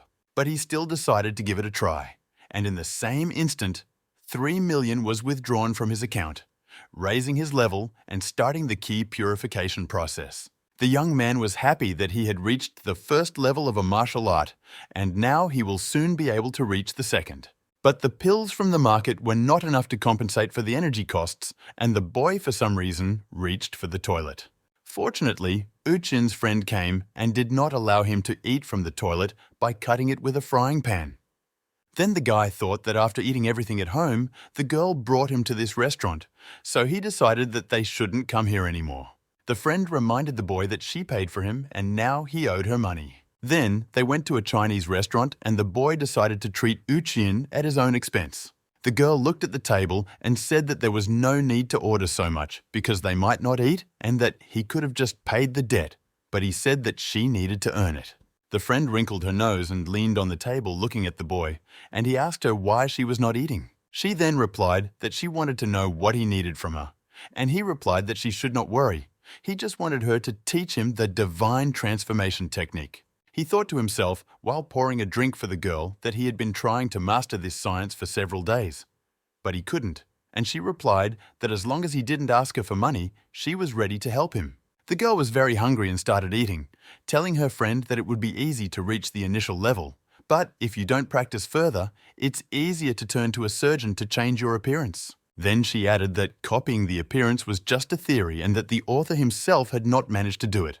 And the guy replied that he had some options and he just needed help with the foundation. Uchin asked why he needed this technique or if he was going to open a plastic surgery clinic, and the young man replied that he had a better idea. A few days later, the system informed the young man that it had discovered a new technique for improvement, and he breathed a sigh of relief because he was afraid that this science would not be recognized by the system. The boy also asked if he would need key purification pills, and was told that this technique was not related to her. He was satisfied with the answer and asked how much money was needed to level up, and learned that almost 1.5 million was needed for full mastery. Shen was not happy with what he heard because the price turned out to be high enough for him. But then, after thinking a little, he decided that he must fully master this technique in order to implement his plan. So the young man ordered the system to increase the transformation to full level, and after withdrawing the funds from the account,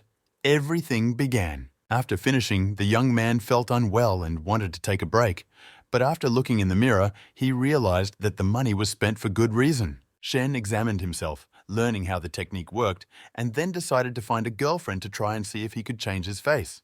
The young man spent 2 days investigating everything about the director of the financial company and decided to force him to hand over all the documentation. He stood on the road and waited for a car that was driving nearby, thinking that then he would be able to forget about his debt.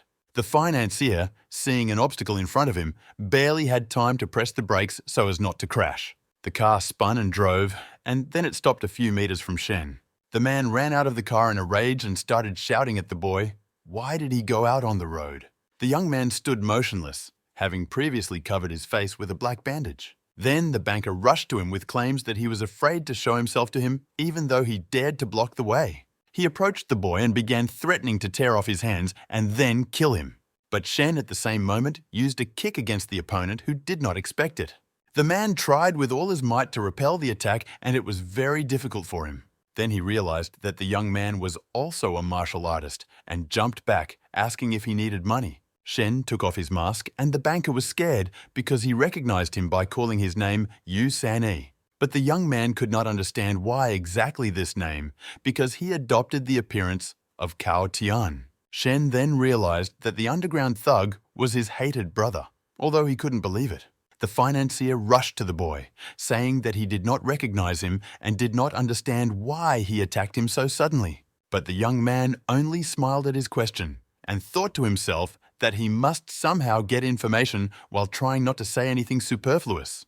Then the man thought that it was about the business they were running and asked if it was possible to talk about it on the phone. And the young man replied that he guessed and thought about how lucky he was that the man spoke up himself. Shen thought about the fact that he did not know anything about these matters and was going to talk as little as possible so that the man would tell him everything himself. The banker mentioned the control of finances in another city.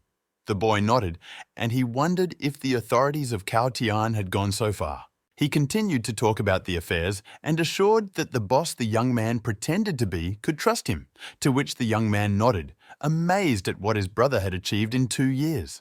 The guy sat and thought about what happened to his relative, that he had changed so much. Then the young man asked the man about the errand he had just talked about.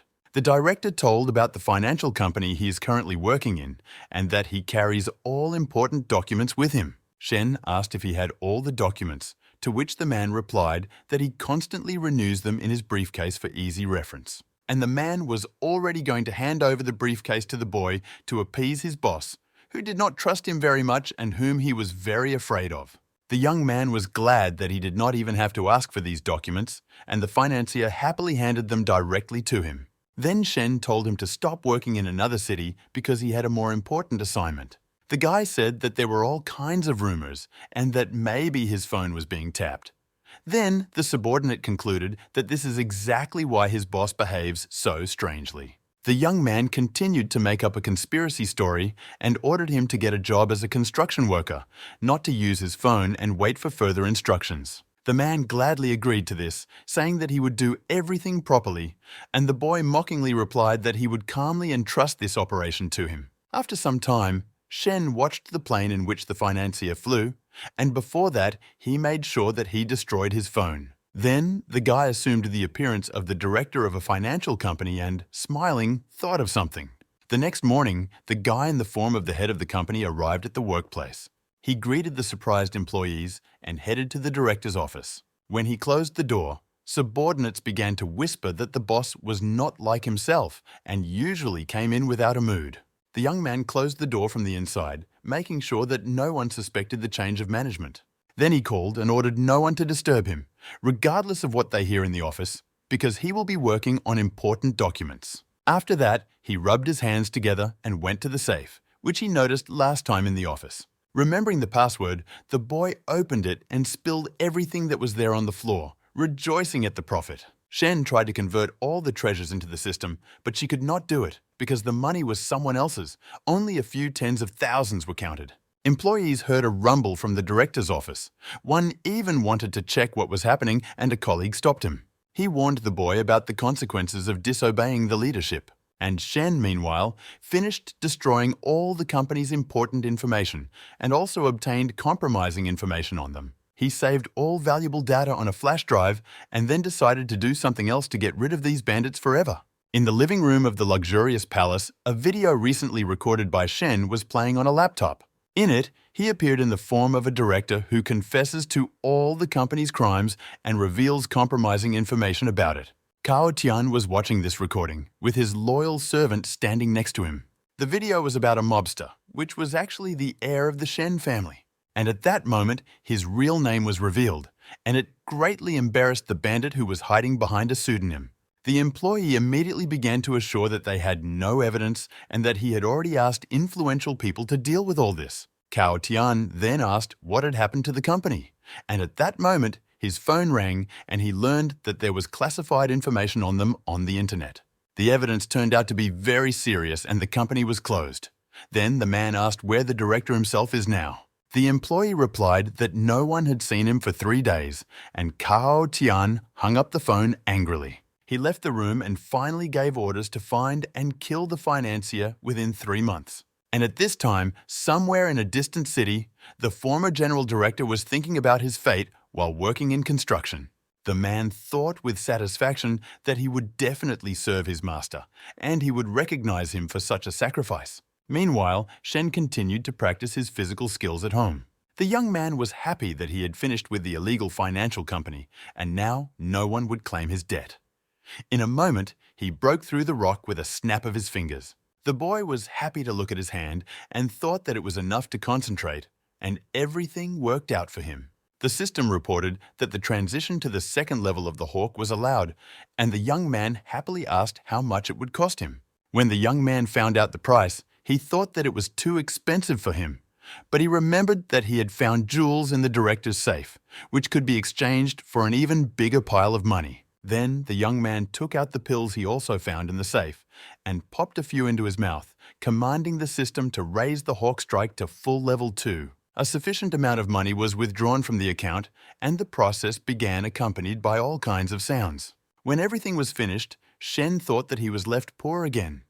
But after feeling the great power in his hands and breaking through a huge stone with one blow, he decided that it was worth it. A fire ignited in the city of hitting the stone, and the boy, looking at his fist, thought that such power was not equal to the second level, but rather to the third. Then the young man joyfully thought that the license needed to open a martial arts school would soon be in his hands. The martial arts master's certificate actually gives great privileges and is issued by the government itself. Uchin asked the boy where he could get this certificate, and he replied that every month there is a tournament in the City Association of Masters. There is special equipment that checks candidates during registration for the exam. The girlfriend waited outside while the young man was checked to see if he was worthy of the third level. When the young man went out the door, the girl asked about the results, and he replied that he was admitted.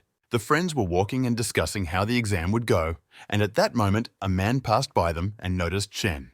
The guy noticed the stranger and remembered that Yusane, that is Taiyan, controls all processes in the city. That same evening, the heir Shen and his friend were sitting in some tavern. The man was just telling the rich man that he should have transferred the financial company into his hands and these troubles would not have happened. But in a moment, his phone rang and Comrade Tian picked up the phone and answered the call. At the other end, it was reported that Shen Xian was going to receive a certificate. And the man could not believe it. He was very surprised. The new heir sensed from the man's appearance that something had happened and asked worriedly. Then the bandit angrily told all the details about Shana's registration in the E1 certificate exam. Tian was stunned by what he heard and said dejectedly that this could not happen. The men began to discuss how the young man was able to reach the 3rd level so quickly if he had no talent in martial arts before. Then Tian's accomplice promised that he would prevent the boy from getting this certificate and lit his cigarette. Blowing smoke, the man explained to the boy what he was going to do to prevent his brother's plan, and the boy apologized for causing him too many problems. And then he added that the man should be careful because the young man became too strong and made his interlocutor laugh with these words. Then the man, throwing his cigarette on the floor, said that he would send his best examiner, who had defeated much stronger fighters, to the tournament. Morning came in the house of Shen, everyone woke up. Uchjin was awakened by some commotion, which she asked with a stretch. The young man replied that he had a license exam today and asked why the girl woke up so late, putting breakfast on the table for both of them, and she replied that she had studied and went to bed late. Then the girl added that the exam should take place on the 15th, and today is only the 14th. And by the look of the young man, she understood that he was up to something. The match began in the arena, and already the 3rd participant was eliminated without passing the exam. In the place of the judge was a merciless man whom Comrade Tian promised to send, and people did not understand why he did not even give the participants a chance to receive a certificate. The director of the association, who was in cahoots with the Shen heir, with their deputies, also attended the exam. Chance and his girlfriend came to the fight, and in the arena already the 13th participant was eliminated without receiving a certificate. The commission asked the examiner why only one person passed the exam, but he answered that all the others were not worthy opponents, which angered the director. The judge turned around and left with no intention of making concessions. And Tian's friend, who had set up the examiner for Shen's failure, was already regretting his decision. At that moment, a young man who could not find this arena came to the door of the hall and made the director worry.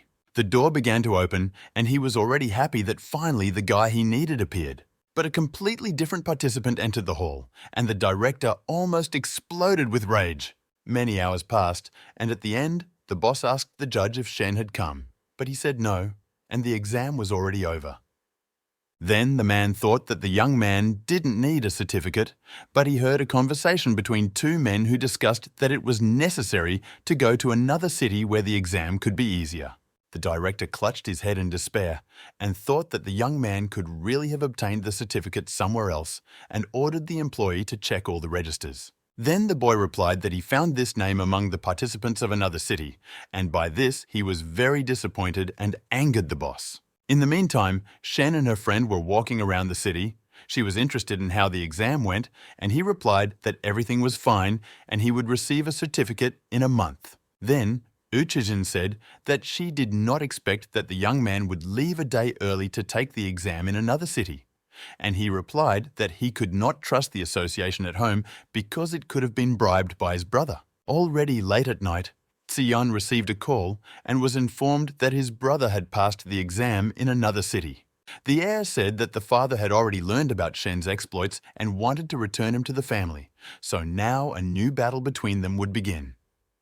The man was standing on the balcony holding the phone and looking at the sky, then took a mirror from the table. At the same moment, a projection appeared from him, which launched the heavenly system of exchange. In some abandoned industrial building, someone was training his fighting skills. It was Cao Tian, and when he finished, he thought that the robot he was using for training was very good, and that at one time he was not fooled with this. He remembered how 2 years ago he was a nobody and everyone made fun of him, while Shen Xian was the heir to a rich man with no special skills. But everything changed after Tian raised the level of martial arts, or rather, the system did it for him. Every month, the system activates itself to exchange resources. She is not interested in values, but rather rare things that are on Earth. During these 2 years, he received a lot of benefits from the system, but there were also deals that brought him nothing but losses. All the things he exchanged have different meanings and are endowed with different magical effects. The best achievement was a transformation master who changed his appearance and received energy from a huge key. Then Tian thought how good it was that upon first activation, it would bind to one host and stay with it until someone else launched it. Corporation owner Shen was sitting in his office when there was a knock on the door and he let him in. Tian entered and bowed to his father, asking why he called him. And the man replied that he wanted to bring Shen home and if he had anything to say about it. The boy replied that he could not contradict his father's words. Then the man nodded and asked about the incident that happened to him, as well as about the fact that the financial company with which they were doing business was arrested. The man then decided that it was Tian who had set up his accomplices to take over the company and slapped him in the face, declaring that the Shen family belonged to him as long as he was alive. The father also added that he had no right to act without his knowledge, and the boy replied that this would not happen again. Then the man chased Tian away, saying that he was just a convenient tool for him. After some time, a representative of his father visited Shen and congratulated him on receiving the certificate, but he replied that he was still not worthy of the Shen family. The servant tried to convince the boy to return by justifying his master's act, but the young man understood that his father was not doing it for him. Then the boy asked if he came back what would happen to his brother, and the man replied that they would compete for their place under the sun, and asked if the boy agreed. He also added that the father turns 50 next week, and he must personally announce that his son is returning to the family. Then the boy replied that he would definitely come, and the man was happy to hear and said goodbye to him. Chin was just wiping the table with a cloth, telling a friend that his father was very selfish. The young man answered that it was so, and when he didn't need him, he kicked his son out of the house. And then he remembered how his father always taught him to calculate everything. And he thought about whether feelings for him remained in his father's heart, or whether only the status of family existed for him. Then he remembered how he had been kicked out of the house by order of the old man, and that his father's love for him was too weak. Chin was just peeling an apple and asked whether he would return to his family or not, and the young man grabbed the fruit from her and asked why he should not return. He also replied that if he did not return, someone else would use the family's status and money, and he thought angrily to himself that his father wanted him and his brother to compete for it. In the palace of the Shen family, there were many guests who came to the party on the occasion of the owner's 50th birthday. A man was drinking wine from a bottle and then exhaled and said it was too bland, and next time he should try white. Everyone congratulated this man on his promotion to director, and behind him stood those who ridiculed him. The man was drunk and was trying to take off his tie, and his friend was thinking about the fact that he is not who he claims to be. At that moment, a figure appeared behind them, and the men were just discussing the need to get rid of the two old workers. Shen was just behind them and couldn't believe that Cao Tian had just gotten rid of these loyal servants. Everyone continued to congratulate the man named Gan and praise his talents. Shen behind him. Then he lowered his head and said that if he wanted to call him that, then he did not dare to contradict him. And the boy said that he underestimated him, if in 2 years he had grown up to the director. The young man said that he had always looked down on him, but he had indeed reached a new status, and the man was uncomfortable with such words. Then Shen turned and waved goodbye and walked away, while the disgruntled man remained standing. The crowd began to gossip, however, how this young man dared to come to the party after being kicked out. But some heard the latest news and explained that he had received a certificate. The offended man thought to himself that the boy would only have to dream of taking the place of Cao Tian. At that moment, the elder Shen spoke into the microphone and thanked everyone for coming to his party, which would attract his son's attention. The old man stood surrounded by Cao Tian and another man and wished everyone a good time. The young man noticed that during these 2 years, his father began to look even worse than before, and at that moment, the man coughed. But he quickly recovered and continued to speak, informing that his eldest son, whom he allegedly sent away from home for training, received a certificate and returned. Shen stood surrounded by onlookers and caught the interested glances of those who were stunned by the news. The old man called his son to come to him and gave him his hand, to which the young man smiled, thinking to himself that he was only playing the role of a good father. When the boy approached, he took his hand and raised it up while making a speech. Lion was also present and saw it all with her own eyes, thinking that two personalities like Shen Xian and Cao Tian could not get along. The father continued his speech and announced that the heir would be the one who first reached the bloodline. Cao was displeased with this turn of events, and Shen was generally stunned by what he heard. People began to discuss who to root for in this confrontation, and everyone had their own beliefs about it. The audience continued to argue about the winner, and the young man stood and looked at the trail of his father, who was led by two men. Shen realized that his father had gone to his place to rest due to his health condition and thought that it was better for him not to go out at all, and given his character, he would once again pretend that he was fine. The boy began to look around and look for his Uncle Vu, and when he walked through the banquet hall, he felt that everyone was ignoring him. The young man was just about to put a cherry in his mouth and taste it when Cao Tian called him. He wanted to talk to the young man about how he managed to turn into a talented practitioner so quickly. The boy tensed from these questions, while his brother took him to a room where no one was. Shen did not understand what the relative wanted to hear from him, but he insisted and questioned everything. He began to wonder if the boy sometimes found something valuable, but the young man waved his hands and pretended to be a fool. At that moment, a voice was heard outside the window. Someone began to shout accusations towards Shen, and Tian took the opportunity until the boy was distracted to strike. But the young man stopped his hand, getting angry and demanding an explanation from his brother for the act. But the door of the room opened, and the newly appointed director with a bunch of men entered the room and accused the boy of murdering his father. He was very surprised by what he heard. Both boys were stunned by the news. Shen couldn't believe that this had happened to his father. One of the men began to accuse the young man of what he did because of the grudge he held against his father. The worker added that he himself saw how the boy committed this terrible crime in front of everyone, and lamented the fact that the man worked very hard all the time, avoided a large number of attempts, and eventually died at the hands of his son. But Shen didn't pay attention to the accusations. He could not believe that his father was dead and looked at everyone in shock. Then Tian took advantage of the fact that his brother was distracted and struck him, angry with him for what he had done. He shouted that the boy harbored a grudge because his father kicked him out of the house, but he had to forgive the old man. Other people who were present whispered about what they heard and also began to support the accusations against the young man. Shen just now came to his senses covered in blood after being beaten by his brother, and couldn't figure out why everyone was blaming him because he had been here all along. But the new heir continued to throw reproaches at the boy, and his loyal servant supported him. The young man got up and decided that he should not stay there any longer, and Tian continued to shout that the boy should not be allowed to escape, even though he had deliberately brought him into this room so that he could escape.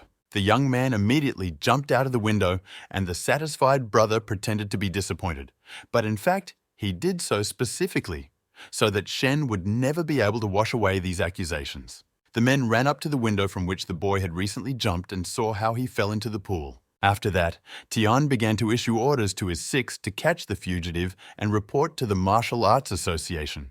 Then the man asked what the heir himself would do, but he answered that he would go with his father. 15 minutes later, Tian returned and started talking about money and power, pretending to the workers that he was very upset about his father's death. Then he added that although his father had not decided on an heir, he should take his place and hoped that everyone would support him. At the same moment, the indignant senior Shen entered the room and said that he was still alive and that he should not dare to give any orders in his place. Tian, who didn't expect such a turn, was very confused, and his father replied that he expected an assassination attempt and deliberately pretended to be dead to mislead the attackers. His other employees were very happy about this, and his son also pretended to be happy, but did not understand how his father could guess about the attempt. Then Tian again began to slander his brother and accuse him as if he had done it, but his father looked at him with a menacing look. Then the boy was very frightened, thinking that the old man had guessed that he had actually hired the killers. But the man replied that it couldn't be Shen, because it was he who had warned him about the attack, and also added that the boy could not be in two places at the same time, but Tian insisted that everyone saw how he did it. But the father put his hand forward and interrupted his son's story, saying that he had already found out that it was someone else, and then added that the criminal was among them and scared the boy with these words. He stood in the circle of his henchmen with his head down and looked from under his forehead. And the man said that he was giving the last chance to the culprit to confess what he had done. Then the elder asked where the body of the one who died in his place was, and the new director answered that they had taken it to the guilty grave. The man turned to leave the room, but added that he was giving himself time to think things over and confess, and he hoped no one would run away or they would regret it. In the wine cellar, Shen stood over his father's body. He thought that after his father's act, he would not feel sorry for him, but his heart was very heavy. The boy opened his father's face and was very sad because he had no one else besides him. Then he thought that his brother had behaved strangely today and that perhaps these events were connected. The young man covered his father's eyes with his palm and pulled up the sheet. He thought that there was no evidence, but he didn't need it. Then the boy again took the form of his father, and his eyes burned with anger and hatred. Shen thought that Cao Tian must die after all he had done. The commotion was still going on in the palace, and the men present were looking at each other and whispering among themselves. Old Shen, or rather Shen Xian in his form, returned to the room, and the younger son began to slander his brother again. His suitors began to play along with him and convince him that they had seen the boy with their own eyes. But the head looked sternly at everyone and ordered them to shut up, saying that he had no doubt that they would want to shift the blame to someone else. And the employees were frightened when they remembered how cruel the head of the corporation was actually all this time. Then the father turned to Tian and asked where he was all this time, to which the boy could not give a normal answer and stuttered. The elder got angry and hit his son on the head with a bottle, so hard that it broke. And then he said, wiping his hands with a napkin, that he gave him a chance and he didn't take it. He asked the men responsible for the safety of the family members where they were, and they said that Tian had ordered them to do other things. Other employees, as it turned out, were also dismissed from their workplace. They received such an order from the new director and his deputy, who were servants of Tian. Then the head of the Shen family asked Gan if he and his friend were the only ones who saw what really happened and praised them for their loyalty. And the director, with a smile on his face, said that it is their job to monitor everything that is happening. But the old man added that they were loyal to the wrong master and that it is not surprising that they received such positions thanks to Tian. Then the man said that he was too kind to his son, and with these words both surprised and frightened the boy. He again began to slander his brother and tried to justify himself by convincing his father that it was Shen's trap. And he thought to himself that he hoped that after the death of the old man, no one would delve into the details of what happened. Chief Shen finally did not hold back and shouted that Tian wanted too much to take the place of the heir and was ready to kill his father and brother for this. Those present were stunned by these words and finally understood who was behind everything. Then Tian realized that the whole situation turned against him, although he tried to somehow justify himself. At that moment, the boy was grabbed by a huge fist of fire, which was called a dead grip. It was Vu. He had outstanding combat capabilities and ordered Tian to explain the details of the event. But he sat in a corner on the floor and convinced his father that there was no evidence against him. Then the man replied that his words were enough to make the boy pay for what he had done, and ordered the worker to break the boy's legs and then interrogate him. Tian then realized that he couldn't stand up to Master Vu, who practiced bloodline, and decided to use teleportation to disappear. Everyone present saw a bright, blinding light and began to hide from it, not understanding where it came from. Vu realized that he was trying to escape and was already preparing to use his power to prevent it. But the grip didn't work, he didn't catch the rascal, and when the flash faded, everyone saw that Tian was gone. The master removed his hand and could not believe his eyes that he had not caught the heathen, and the elder asked where he had gone. The man reported that the boy managed to escape, and the head asked how such a master as Vu could let him in. Then the man said that he used the skill of searching for blood, but he could not feel the boy within a kilometer radius, and the elder did not understand how he was able to cover such a long distance so quickly. He then ordered the staff to calm down the guests and then let them go and apologized for the commotion. Elder Shen went to the exit, calling the master after him, who followed him obediently. When they went out into the courtyard, the chairman began to think about what crime Tian was going to commit for the sake of the title. Then he said to warn the police about everything and get a warrant for the boy's arrest, and also ordered to take care of his son's accomplices. As for the body that was lying in the wine cellar, he asked it to be frozen in order to be buried later. Shen's house, in the figure of his father, he climbed the stairs, wondering what skills his brother used to escape. And he decided that since his brother was not there, he would take advantage of his absence and sneak into the room to look for evidence against him. The boy entered the relative's bedroom and returned his appearance again in order to search the premises. His attention was drawn to the table. He saw a drawer with a combination lock and forced it open to find a black notebook there. Shen took out that notebook and realized that it was exactly the thing he was looking for. He unfolded it and began to read. There were records of the brothers' amazing purchases, such as a rare crystal robot that could change shape. The young man thought that it was this robot that could kill his father, and also wondered where Tian could buy all these strange things. He then received information about the Exchange Divine system and that he had to buy land on the outskirts for better moonlight communications.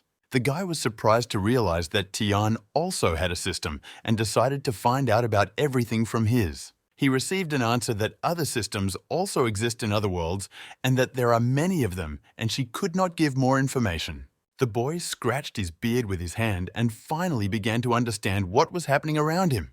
Then he wondered why, 19 years ago when he was born, a system that appeared from another world chose him. The guy kept asking about the functions of other systems and whether his system was unique, to which he received a positive answer, but his system had no information about the others. Hearing about the uniqueness, the boy was happy, thinking that he had done a good job. Then the young man raised his hand and told his system that it could not exist without him and that he was its father.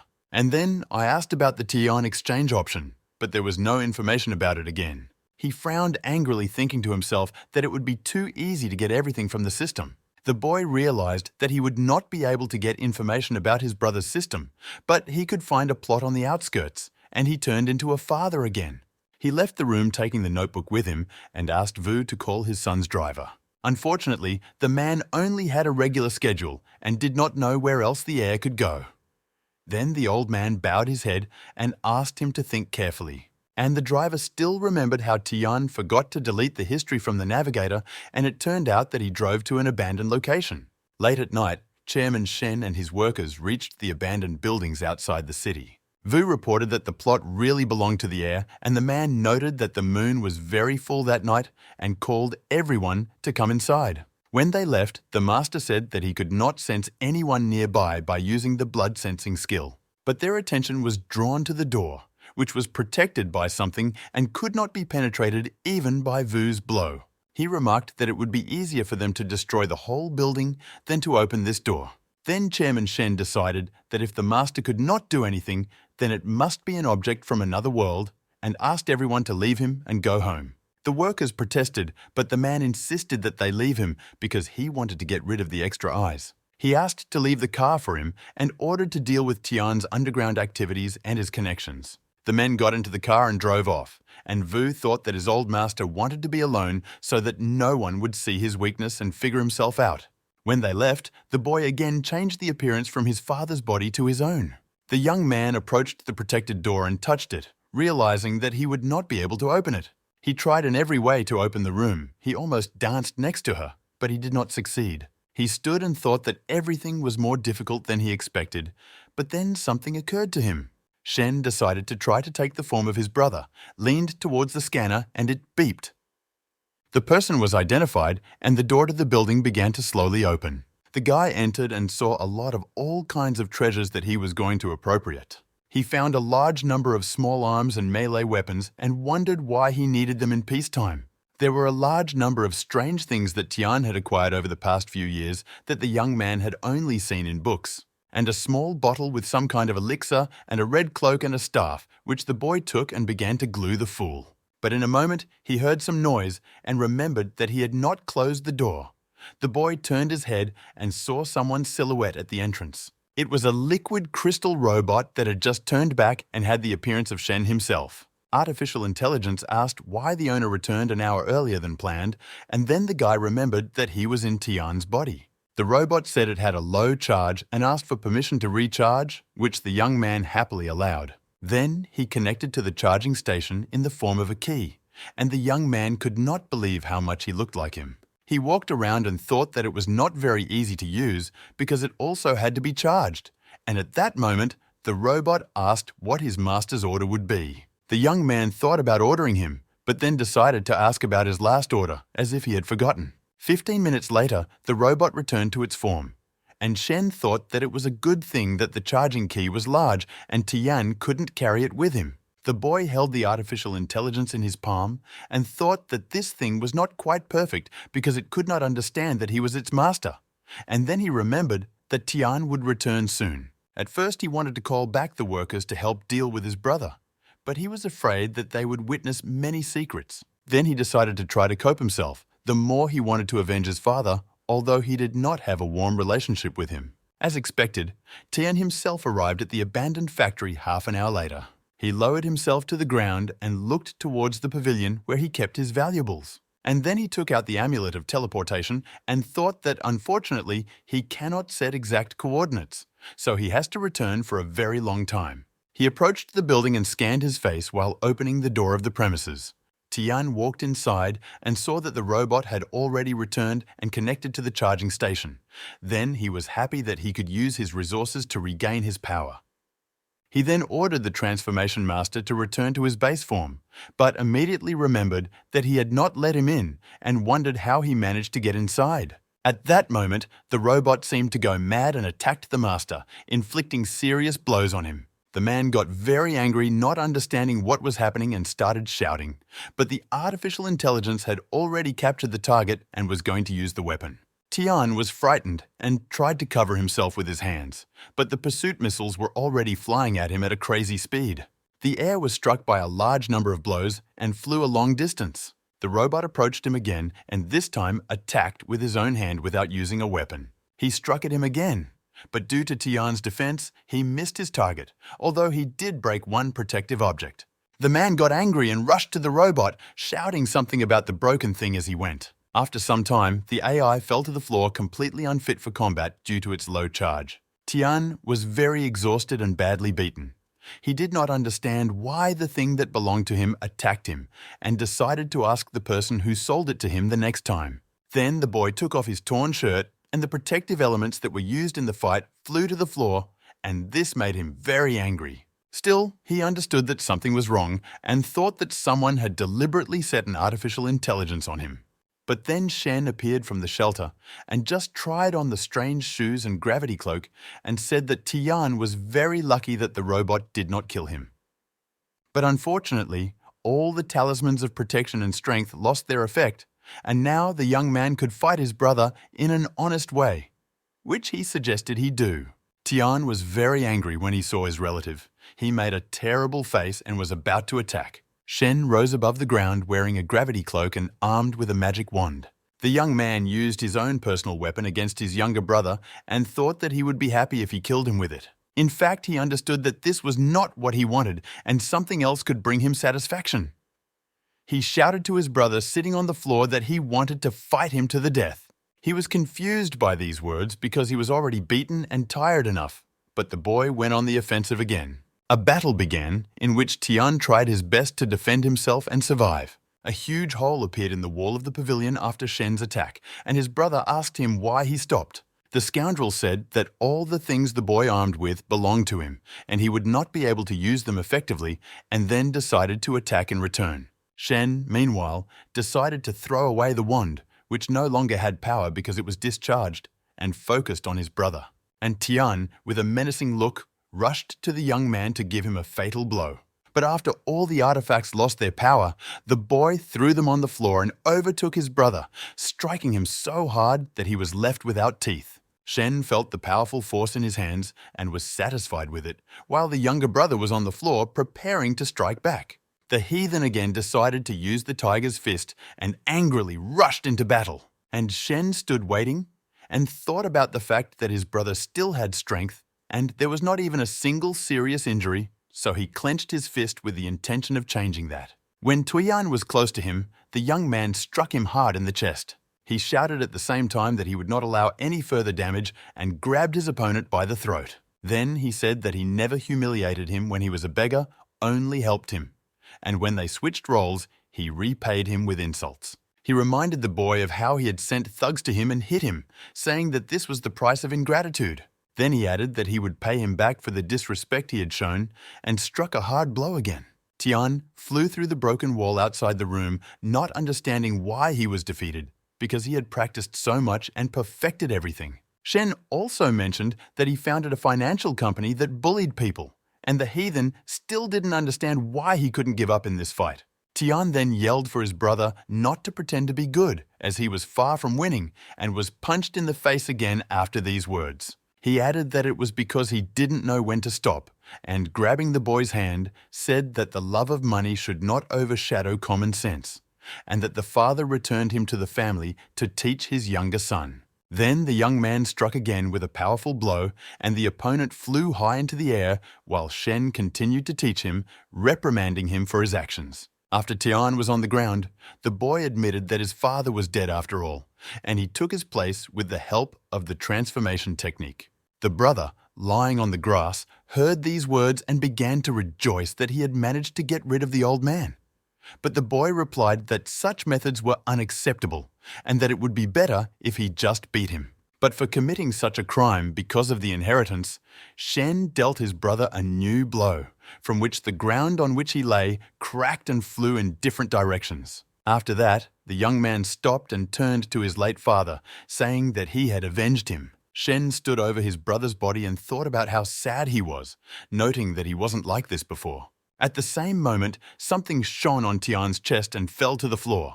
The young man saw that it was a mirror and picked it up. He looked at it and thought that maybe it was the exchange system, but then he felt it shake and asked his system about it, which replied that it had taken on the sense of fear of its owner.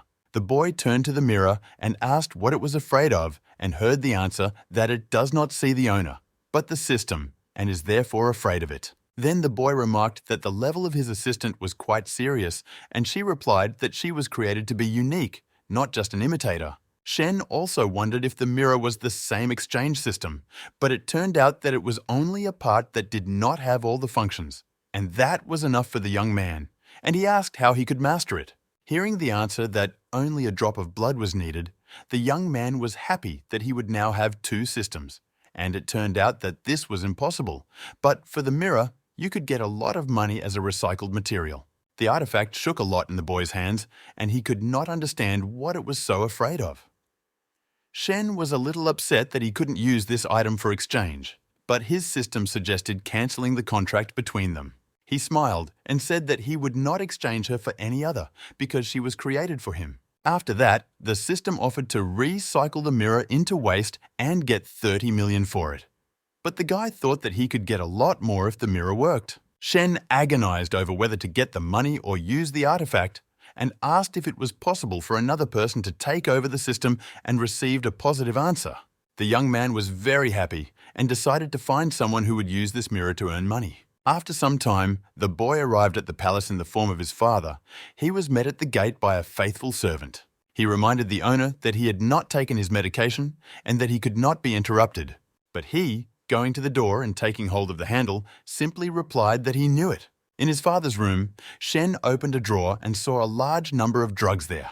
A month later, the young man used a robot and arranged everything as if his father died of a heart attack, and in his body he returned to everyone 2 weeks before this event. Together with him, the body was buried, which, according to the legend of the guy, saved the head last time, and the entire corporation was inherited by Shen Xian. During the burial, it was raining. The young man stood under the umbrella held by Vu and thought about how it hurts him to lose his father. Despite the fact that he was very cruel and there was no special connection between them, the boy could not hold back his tears and fell to his knees. In despair, he fell with his forehead to the ground and sincerely sobbed, emotionally addressing his father. The workers stood nearby under umbrellas and waited, but the boy asked them to leave him alone to say goodbye alone. It was already night, and finally a liquid crystal robot began to appear from the grave, which replaced the dead man's body. Finally, after waiting for him, Shen left and ordered the prototype to follow him. The young man sat in the director's office, which he took over after his father's death, and thought that thanks to Vu's help, he could do business, although many consider him unworthy of this title. He looked through the documents and noted that due to the death of a relative and the situation with Cao Tian, the company's affairs were not going well. Due to the loans taken by the corporation to establish work, creditors constantly visit them demanding financial reports. Some problems were solved, but the company was still on the verge of bankruptcy. And since Shen didn't understand business, he asked a friend to help him. The girl turned out to be very hard-working, but for her work, she demanded decent pay. But since the young man could not raise her salary, he came up with something else. He gave his friend a mirror to exchange, which he took from his brother.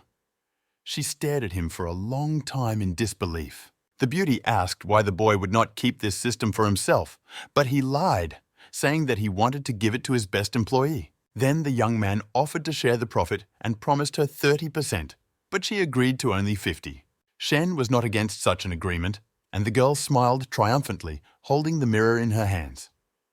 This system works according to the barter method, so the guy took the valuables he found in Tian so that Yu Qin would have something to pay for. She stood in front of a pile of various junk and was very surprised to see unusual things. The boy threw her a scroll containing a list of all the artifacts and told her to study them, but the list turned out to be very long. After some time, the girl activated the mirror with a drop of her blood, and a window to other worlds opened before her. Yu Qin noted a strange feeling, as if she was controlling the system with the help of her mind, and a seller immediately appeared in front of her and offered to trade again. Then he was a little surprised to see a girl in front of him and thought that he had chosen the wrong frequency for communication. But then he said that he didn't care who to trade with, and the beauty breathed a sigh of relief. And Shen watched all this and thought that because of her friend's stinginess, it was almost impossible to deceive her. Shosh noted about himself that sometimes money simply blinds her, and since the exchange takes place through things, he has nothing to worry about, and he went to sleep with his arms spread out victoriously. In the morning, the young man happily stretched when entering the room and was glad that he finally managed to get some sleep. But when he saw the girl sitting in front of the portal, he was frightened by the look of her tired eyes. The friend replied that she stayed up all night trying to make a good exchange and got a very useful thing in the form of a strange figurine. It turns out that it was a device for cleaning pills, and the drugs he created could double the strength of the body. Yu Qin grabbed the boy's hand and pulled him somewhere. She began to explain how this thing works and that it has 3 effects. The first is that you cannot laugh while taking the pills, otherwise it will be difficult to stop. The second is indigestion. And the third side effect is an irresistible desire to sleep after the doubling of strength is over. But the young man got angry and began to repeat that this thing was defective and absolutely unnecessary. But the girl said that the laughing pill can be used. It is enough just not to laugh, and the boy admitted that she was right. The girl found out who exactly is involved in the development of liquid crystal robots that can change shape and size. The previous prototype used a lot of energy, so Yu Qin decided that it was defective and bought a robot of another generation, which was less energy-consuming. The young man turned on this figurine and pressed the laugh button to receive the corresponding pills. Shen pondered that these pills could not be used to harden the body, especially since they had side effects. The boy was also surprised by the ridiculous position in which the device made its pills. The young man took the pill in his hands and thought about the fact that he needed to find a subject who could test them, and then thought about how he could make money from these pills. But at that moment, the voice of a friend was heard behind the door, who said that someone was looking for the boy. The principal of the town's high school came to visit. He and Shen were sitting in the living room, and the girl brought them drinks. The man asked the young man if he had rested well lately, but the young man did not answer, only asked why he had come.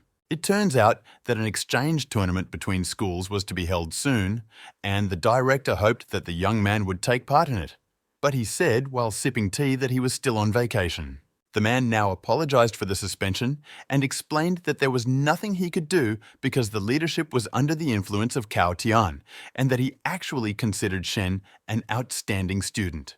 The guy confirmed that his younger brother was to blame for everything and offered to drink tea first and then solve the issue with the tournament.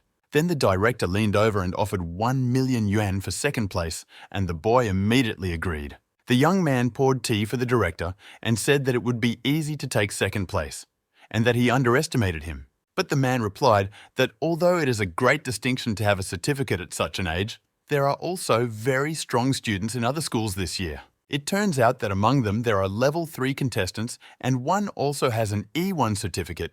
Then Shen asked if the competition would really take place between basic martial arts schools. The annual tournament between the best educational institutions of 9 cities has begun. Last year, Yangbei School was represented by Cao Tian, who won second place, and this year, Shen, who is stronger than his brother, is fighting for them. Last year's winner this time also has a fighter with such a certificate as a youngster.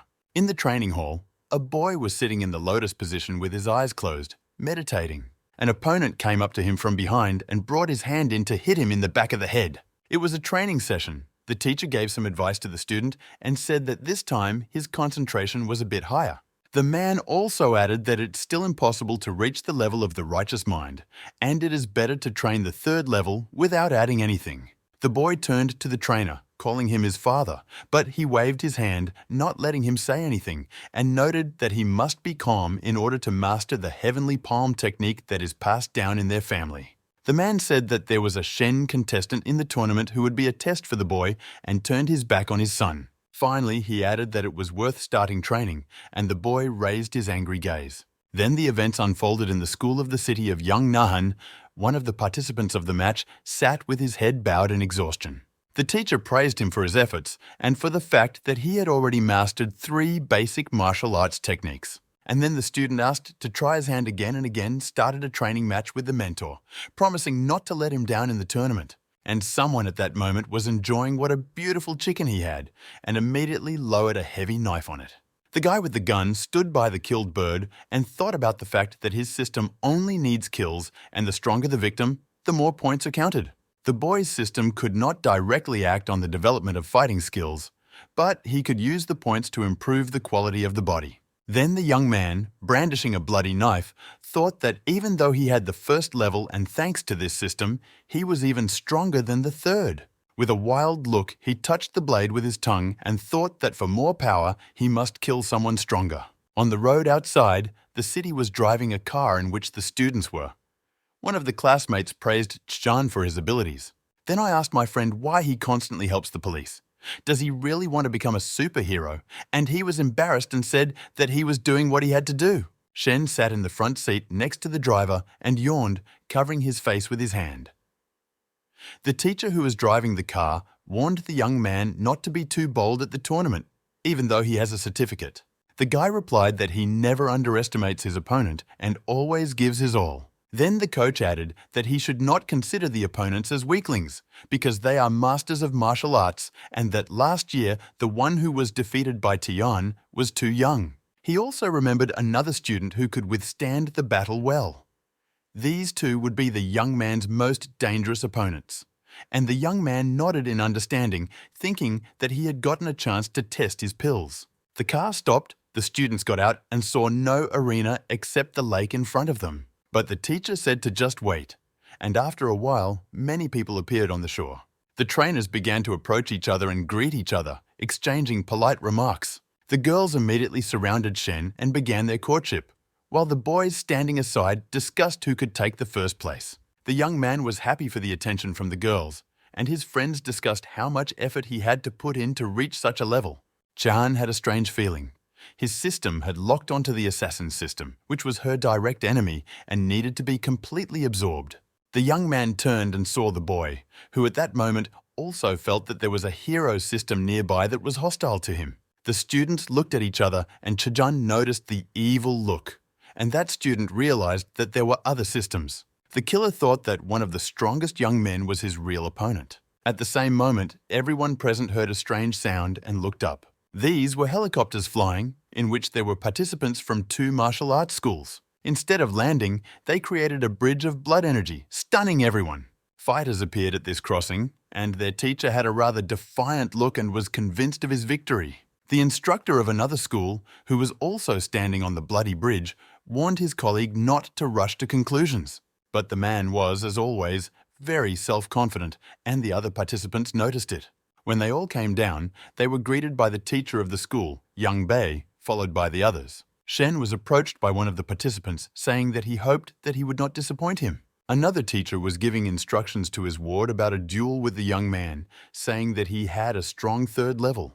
Those present again raised their heads to the mountain and saw a man floating in the air who ordered everyone to move away from the lake. Everyone was stunned by what they saw and started asking questions about who this man was. Shen was no exception and also inquired from his teacher. He replied that this man is the director of the Central Martial Arts Association and he is an absolute master. Chazan admired this man and hoped that one day he too could achieve this level of skill. Those present were once again asked to move away from the lake, and the man flying in the air got to work. He pointed his hand at the water, and a huge palm print appeared in the middle of it. At the same moment, this hand seemed to take something out of the water and easily lifted it high up. Those present were surprised to see when the man raised the island that was hidden under the lake, and the guy with the killer system thought that he would also like to train like all the normal contestants. Chan thought that if he had such a level of strength, he would be able to do a lot of good deeds. And Shen, in turn, began to dream of owning many small levels and obtaining a heavenly one. The island with the arena in the middle belongs to 9 schools, and before the competition, the director takes it out from under the water and then hides it back. All participants live in a hotel nearby and go to the island directly during the competition. Shen sat on the sofa and read the rules of the competition, where each participant could challenge a student from another school. 1 round was held every day, and there were 15 of them in total. The young man read that participants receive numbers by drawing lots, and the higher number can choose an opponent first. The winner takes all the points of the loser. The guy thought that all the participants were his potential customers to test the pills, but he couldn't sell them by showing his face. So he decided to come up with a new persona. After that, the guy found out the contacts of all the fighters, bought a new SIM card and sent everyone a message advertising his drugs. One of the participants received such a message, although at first he thought that a girl had written to him. The guy didn't really believe the information he read and got angry and wrote something rude. When he replied to the message in a rude manner, Shen was not jokingly angry, realizing that he was not believed. He wrote back a bad wish and decided that he would give this participant a hard time. Then the young man thought to just send everyone the address, and if someone comes it will be good. If not, he will simply forget about his idea. At night, 3 guys came to the place Shen had pointed out and asked if there would be any problems with his pills. A young man, or rather an assistant, was waiting for them standing on a stone and wearing a rooster mask on his head. He held out his palm and the soldiers saw 3 pills on it. They looked at each other with the thought of whether to take them or not. Nevertheless, they took the medicine and asked why he didn't want money, thinking that he was a bit stupid, and at the same moment, the alchemist disappeared. Shen was a little upset that so few men had come, but he was very careful and used a transformation master in this matter. The robot returned to its original position, and the young man thought that although no one believes in his pills, tomorrow everyone will understand that they cannot do without them. The first day of the competition has arrived. The teachers gathered to draw lots and determine the serial numbers. Yanbai School received the first number for their contestants' competition during the draw. A classmate of Shen and Chan asked them to let him pass first, and the friends agreed to stay and cheer. The boy showed himself well in the fight and beat his opponent well. He got down on one knee and surrendered to the mercy of the winner, thereby raising the status of the school. The coach praised the young man, saying that he noticed how well he trained and what he achieved. Then he turned to his other students and told them to save their strength and gradually gain points while waiting for the last day of the tournament. Chan also performed well in the ring. His opponent was unable to break through the defense and was defeated. The young men bowed to each other and thanked each other for the sparring. The loser admitted that he was weaker. Everyone discussed the victory of Chan and thought about the fact that Shen is even stronger, and it was interesting how he would prove himself. But the young man entered the ring and was a little confused because he did not know who was chosen for him to fight. And then the young man turned a little with his eyes closed and decided to choose at random just by poking his finger. He opened his eyes and saw a boy in front of him who laughed at his offer of pills. The green-haired contestant really didn't want to fight Shen because he was afraid of this match, and everything was clear in advance for the audience as well. The participant bowed his head and quietly asked the young man to fight a little easier than usual. But he answered that it doesn't matter who has what level, and in the match, you have to give your all. And the other participants also supported the guy. Potential opponents watching the match began to respect Shen after his words. Then the opponent asked the young man not to hit him at least in the face, and the boy agreed with a mischievous smile. The match began. The opponent received a good push and eventually fell to the floor with a request not to hit anymore because he was giving up. The vanquished was displeased that Shen did not hold back his words not to punch him in the face, but the young man had to learn his insolence. And then I thought that I'd already seen this type of people who treat others badly, and that's why I chose him for a fight. A fight took place between two rivals, and the stronger of them won. The audience admired his skill, but one girl remarked that he was inferior in strength to only one of the participants, Xiao Chen. After some time, he also won his battle, then bowed his head and thanked his opponent for the duel. The two strongest contestants looked at each other, and the audience kept gossiping that only Shen could match them both. And he stood aside and was focused on his thoughts about the pills that he tried to test. But the students did not use them. It was especially a pity for one loser who challenged a too strong opponent with green hair. It was the turn of another young man who also bought pills. He carefully stepped on the stairs leading to the ring. The boy was able to win on his own, and Shen was disappointed that he didn't use his drugs as well. But the third guy who bought doping from Shen Xian finally came to sparring. He also did not trust the power of the pills, and the alchemist was ready to explode with anger at the fact that he does not manage to test them. But then the young man heard how the recently defeated participant again wants to challenge the master who defeated him. One of the trainers tried to calm him down so that he wouldn't do something stupid, but he replied that he didn't use his full power on purpose, and now he wants revenge. Then Shen Xian realized that he had finally used the drug and was happy waiting to see the effect. The young man with green hair prepared to spank his opponent once more. He quickly jumped into the ring without even using the stairs. With a defiant smile, he beckoned his opponent with his fingers and said that he would teach him. But the boy shouted in anger that now he will show who the teacher really is and rushed into battle.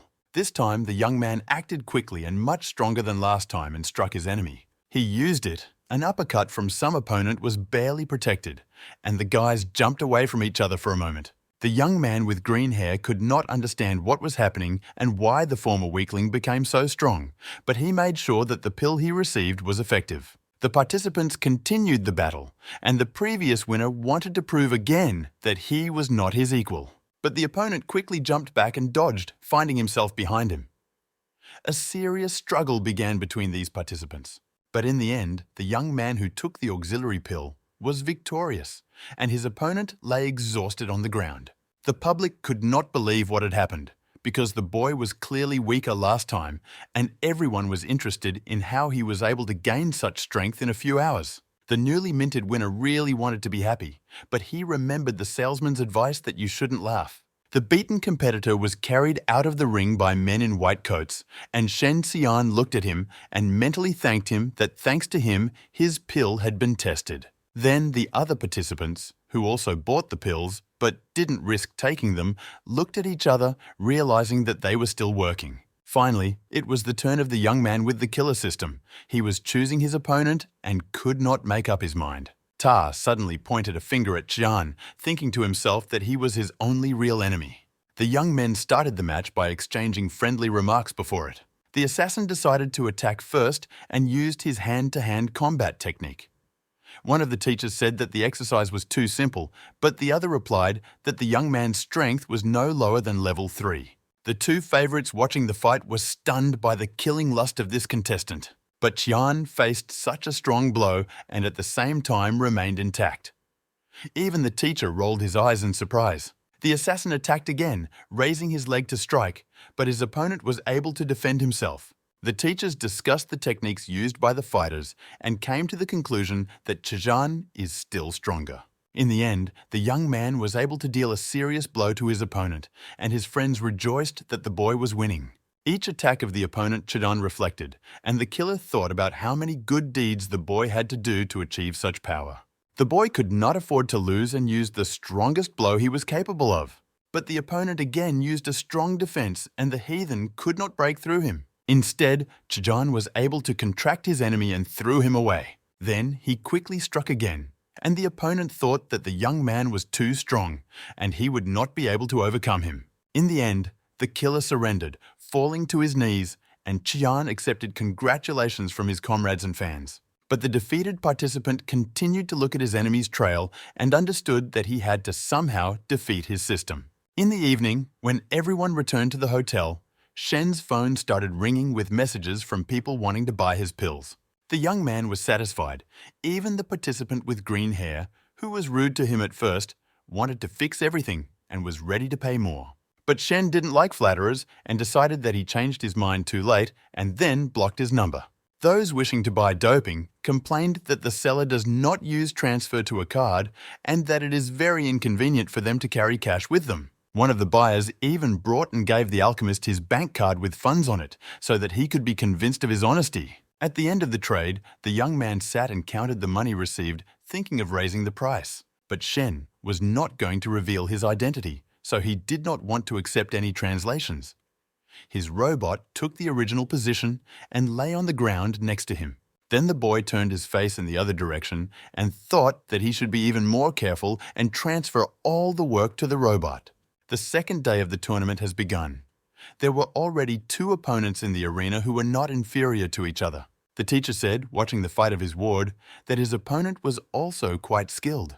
Another teacher, looking at the statistics of the participants, noticed that the boy performed much better in the ring than was indicated on the paper. A colleague agreed with him, noting that the strength of many participants does not correspond to the previously declared. And at the same moment, his favorite was on the ground. And the opponent thought to himself that he barely had time to finish the fight because the effect of the pill had almost passed. Everyone began to praise the coach of the winner, and he only smiled, understanding where his student's strength came from. Another seemingly weak participant challenged the green-haired strongman, much to his annoyance. The young man thought that because of the previous defeat, everyone now thought that they could beat him, and decided that he would not mind taking away their points. But again, something happened that no one expected, and a completely unremarkable participant won this time as well. The defeated fighter was sitting with his back propped up on a stone. He guessed that the participants who overpowered him had taken pills and declared that he wanted a doping test. The teachers consulted among themselves and decided that he was right, because there are really a lot of misunderstandings about the real strength of some participants. Then, one of the trainers pointed his fingers at the 3 fighters and ordered them to follow him. And some were glad that they didn't have time to take the pill, even though they bought it the day before. Enough time has passed, the other participants are already tired of waiting for those who went to take the test to return. But one of them shouted joyfully when he saw them approaching. The teacher said that they had conducted an examination and found no illegal drugs, but the young man with green hair disagreed with their words. Then both instructors sternly asked if he doubted them, and the boy calmed down a little. And only Shen knew what was the matter, because his pills did not belong to this world, and no device could fix them. But this scandal will benefit him, because now everyone who wanted to buy them understood that the drugs cannot be detected. The competition continued, and a guy with a dark system entered the arena and immediately won. His opponent was taken away badly injured by the ambulance doctors, and as Shen looked at him, he thought that this strange disciple was very cruel. One of the young men shouted at the winner and accused him of attempted murder, but the boy, wiping his hands, replied that the opponent was injured due to his own weakness. Then this young man challenged the killer to the ring, and he was confident that he could win because the opponent had no system. Both participants were very strong. Each in his own way had special fighting skills. But after a few minutes, the cruel participant was on his knees in the middle of the arena and could not believe that he was going to lose. His opponent said that he was not worthy to fight him and added that only one participant was worthy of the match. Shen was just looking at the boy, noting that he was interesting enough to fight. At that moment, the young men met their eyes, and the participant standing in the arena added that Shen was also a worthy opponent for him. Shen once again had the opportunity to choose an opponent, but almost all the participants were worried that his choice would not fall on them. In the end, the boy decided to take the one who didn't buy enhancement pills from him, and poked a finger at one of the young men. The boy's teacher was angry that he chose his ward because he was the trump card of the school. But he was only level 2, and he had no chance to stand up to Shen. The coach ordered the boy to give his all because he is the pride of the city, and the young man promised to do his best. Shen invited the opponent to strike first, and the boy immediately engaged in a duel. He used his best technique to hit his opponent as accurately as possible. Shen Xian noticed that the boy's strike was very accurate and strong, but suggested that he feel the difference and struck back. The opponent bent down holding his chest. He did not understand why the same technique felt much stronger when hitting a young man. Shen explained that the boy has the wrong stance, which is why his shots are not so perfect, although he is developing well. Then the young man looked at his hands and thought that really, after reaching the second level, his strength did not increase much. It turns out that this is the reason. Then he stood up again and asked the stronger student to teach him something else useful. The young man decided to demonstrate everything in practice and dealt a strong blow to the enemy. The teachers watched the fight and noted Shen Xian's outstanding skills. One of them even envied that another school had such a student. Meanwhile, his opponent was completely exhausted and got down on one knee and admitted his defeat. He bowed to the winner and thanked him for the instructions, which were very valuable, and he good-naturedly waved back and left the arena. The teacher of the defeated student was very unhappy with his action and was angry that he had given up. Later, at the hotel, he reprimanded his ward for thanking his opponent for the battle in which he was defeated, humiliating their school. But the boy tried to explain that Shen gave a lot of good advice that was of great value. Then the coach slapped the young man in the face for daring to contradict his mentor. Next, the teacher gave the example of two other students who usually did not show up in training, but won in matches. Then he approached them and cunningly asked how it was that they became so strong. The young men tensed up and began to explain, as if during the competition they decided not to hold back their strength. But the angry teacher grabbed one of them by the face and said that he understood perfectly well what the matter was and asked what they were taking. He began to grab the boys by their clothes and ask for the truth, but they refused as much as they could to the last. But in the end, the coach found the pills, and both students were on their knees and sobbing. Then the coach decided to take a look at this master of alchemy, about whom the students had told, and teach him. And Shen that same night gave instructions to his worker, whom he was going to send to the underground pill trade again. The master of reincarnation took someone else's likeness, and the boy, giving the goods, said to sell to anyone, and if someone wanted to rob him, to destroy the pills. The robot left the room, and the young man shouted after him that he was waiting for the one with pockets full of money. Not much time passed. Shen was just training when the reincarnation master returned, and the young man thought that he had sold everything. The robot was completely discharged, and the guy, connecting it to the charging station, remembered that he had fully charged it. Then he confusedly turned on the master and began to ask him what happened. He created a projection of the last memories before switching to energy-saving mode. On the screen, he saw an unknown man in a mask who attacked the robot, asking about the martial arts he practices. The man realized that he was only a 5th-level master and dealt him a heavy blow. The robot flew a long distance and fell, and the robot was glad that it did not leave behind any traces and disappeared after taking the pills. The young man was unpleasantly surprised that his work was defeated with the advantage of the force that was involved, and realized that this was a teacher who definitely had bad intentions if he was ready to kill for pills. The young man was worried by the fact that among the teachers there is a very cruel person who can become very dangerous for everyone. The third day of the competition arrived. Shen sat and thought that today's battles had gone quickly without any special tricks. The young man watched the fight and thought that you could hardly find the person who stole the pills from his robot. A new match began. The participants greeted each other with a fist bump and went to different sides of the arena. The fighter who took the pill lost and worried that the effect of the drug would soon end, and he would never be able to land a good blow. But suddenly the boy fell to his knees right in the ring and grabbed his stomach, and his trainer started screaming, not understanding what was happening to him. The participant asked to let him go to the toilet because he could not stand it, but the coach did not allow him to leave the arena. Then the young man bent down with the last of his strength, and everything that he had been holding back for so long flew into his teacher's face. One of the mentors, looking at what was happening, mockingly asked if this was their famous martial arts master. The coach, smeared from head to toe, threatened his student that he would get even with him when they returned to the hotel.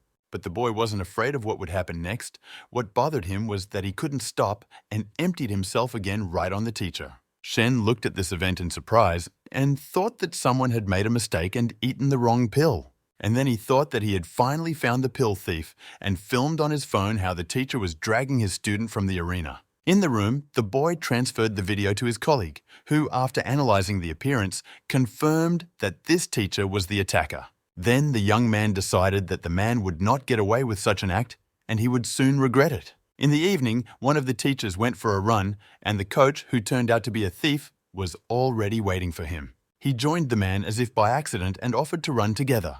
When the men stopped, Teacher Vu, who was a thief, started showering his colleague with compliments, much to his surprise. Then he went even further and began to touch the man in a strange way, and this scared him to the extreme. He ambiguously licked his lips and unbuttoned his shirt, saying that only a colleague could warm his heart and share his feelings. But the other coach got very angry and started yelling for him to get off of him. And then he turned and ran as fast as he could from the pervert, who was shouting after him about his feelings.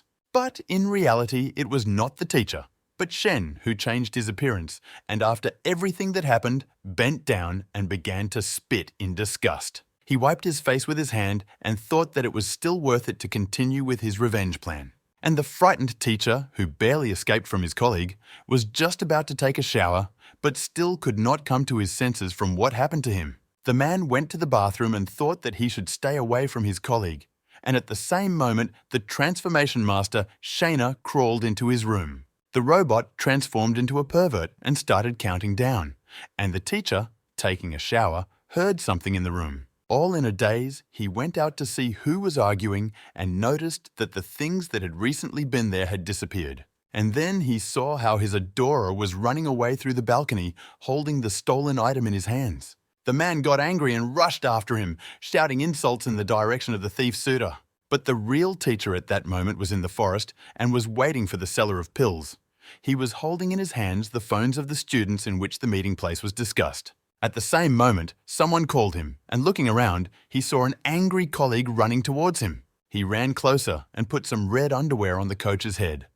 But the man did not understand what was the matter, only threatened him with his fist.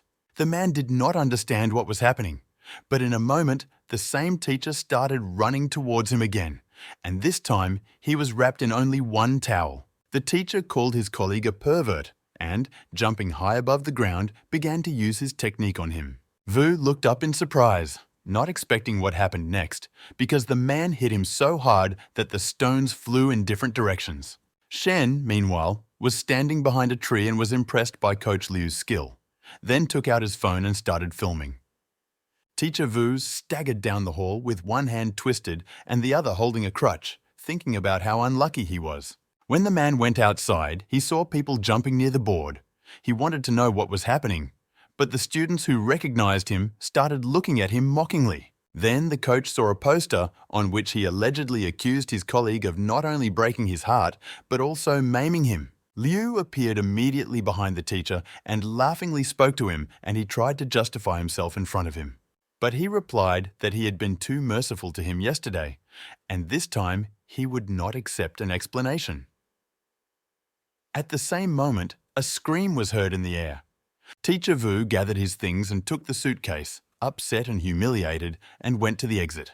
When he was walking along the corridor, he heard two female students gossiping about him and making fun of him, but they stopped immediately when they saw him. He walked past the girls with his head bowed and thought that his reputation was completely ruined. The man walked along the road past the forest and realized that he could no longer be here, despite the competition. But suddenly, an unknown man in a rooster mask appeared behind him and hit the man on the head with a stick. A few minutes later, Shen was standing in the middle of a forest clearing, counting money. The teacher's belongings were scattered nearby, so he repaid him for stealing the pills. The boy noted that the man was very poor and had little cash with him, and the young man did not have access to a bank card.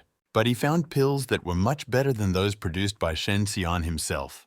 The man also had a book on martial arts with him, but it was not very useful for the boy, and he was disappointed. The young man opened the pamphlet and began to read. There were some strange tips and nothing about practicing any technique. Then Shen took with him everything that was useful to him and hurried back because the tournament was about to start soon. A new participant just entered the ring. It was one of the strongest fighters who participated this year. The boy stopped in the middle of the arena and decided to challenge a worthy opponent, Shen Xian. The audience cheered up, expecting a spectacular duel, but the young man tensed up a bit. He did not plan to enter into a serious fight on the fourth day of the competition. But his opponent, with a good-natured look, began to explain why he made such a choice. It turns out that he planned to go to the fourth level and he needed a strong opponent for practice. Then Shen Xian warmed up, realizing that he would still have to fight the boy. And then he headed to the ring, saying that he wanted to see with his own eyes what one of the best students was capable of. The rivals went to different sides of the arena and began preparations for a spectacular duel.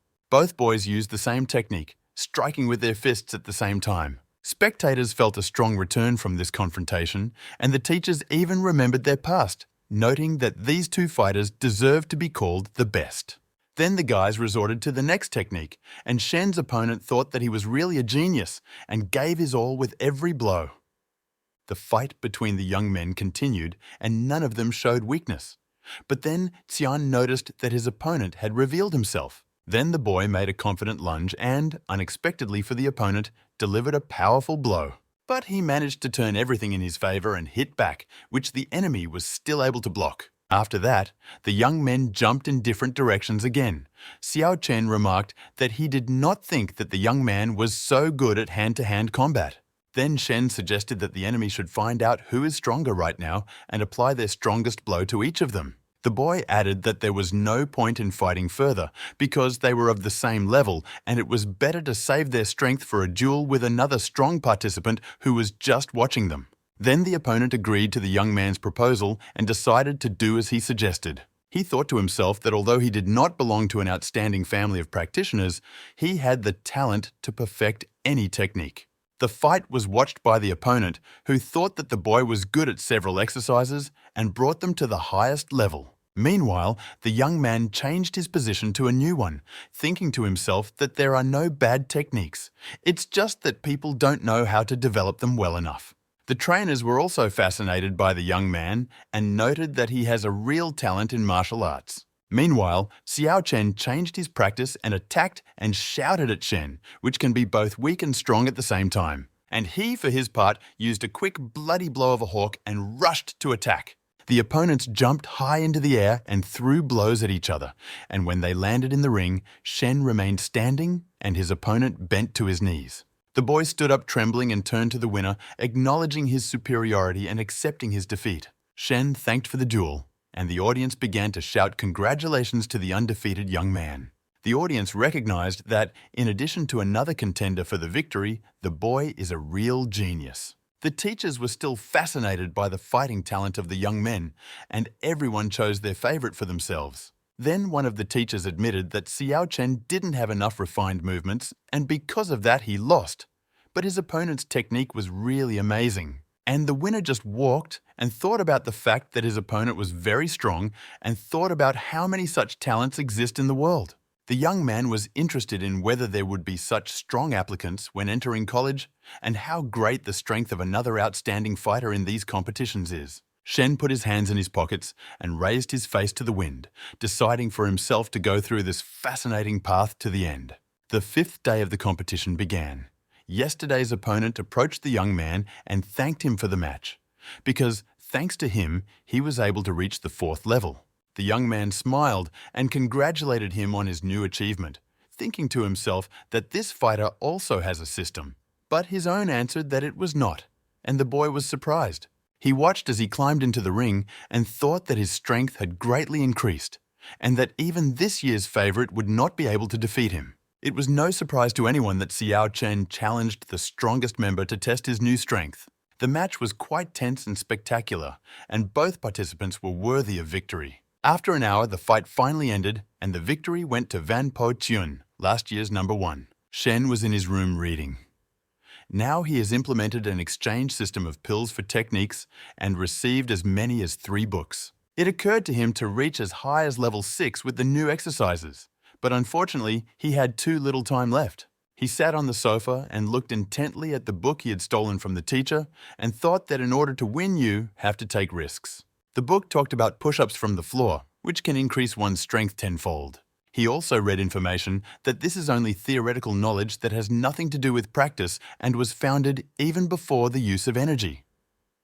Key. The boy thought about what he had learned because the ancient practices were meaningless and decided to postpone this question for the time being. The next day, Shen was standing in a group of students, and one of them said that Van Po had also reached the 4th level, and then asked the young man if he had also raised his. The boy looked at the winner and understood why the director demanded at least second place from him, because it was difficult to compete with such masters. Then he looked at his hands and remembered the heavenly imprints on his palms, thinking that it would be good to take first place. Shen sparred with one of the contestants and expected to be able to practice well. But his opponent decided to accept defeat without entering the battle because he understood that there was no chance of winning.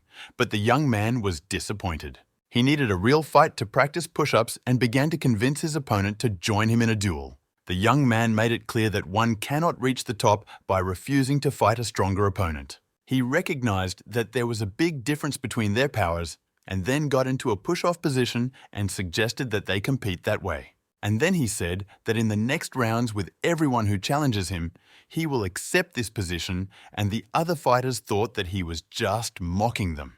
The fans were delighted with such a turn, and the teacher and friends began to worry a little, but his opponent agreed to a real match. Shen began his exercise while his opponent furiously prepared to strike him.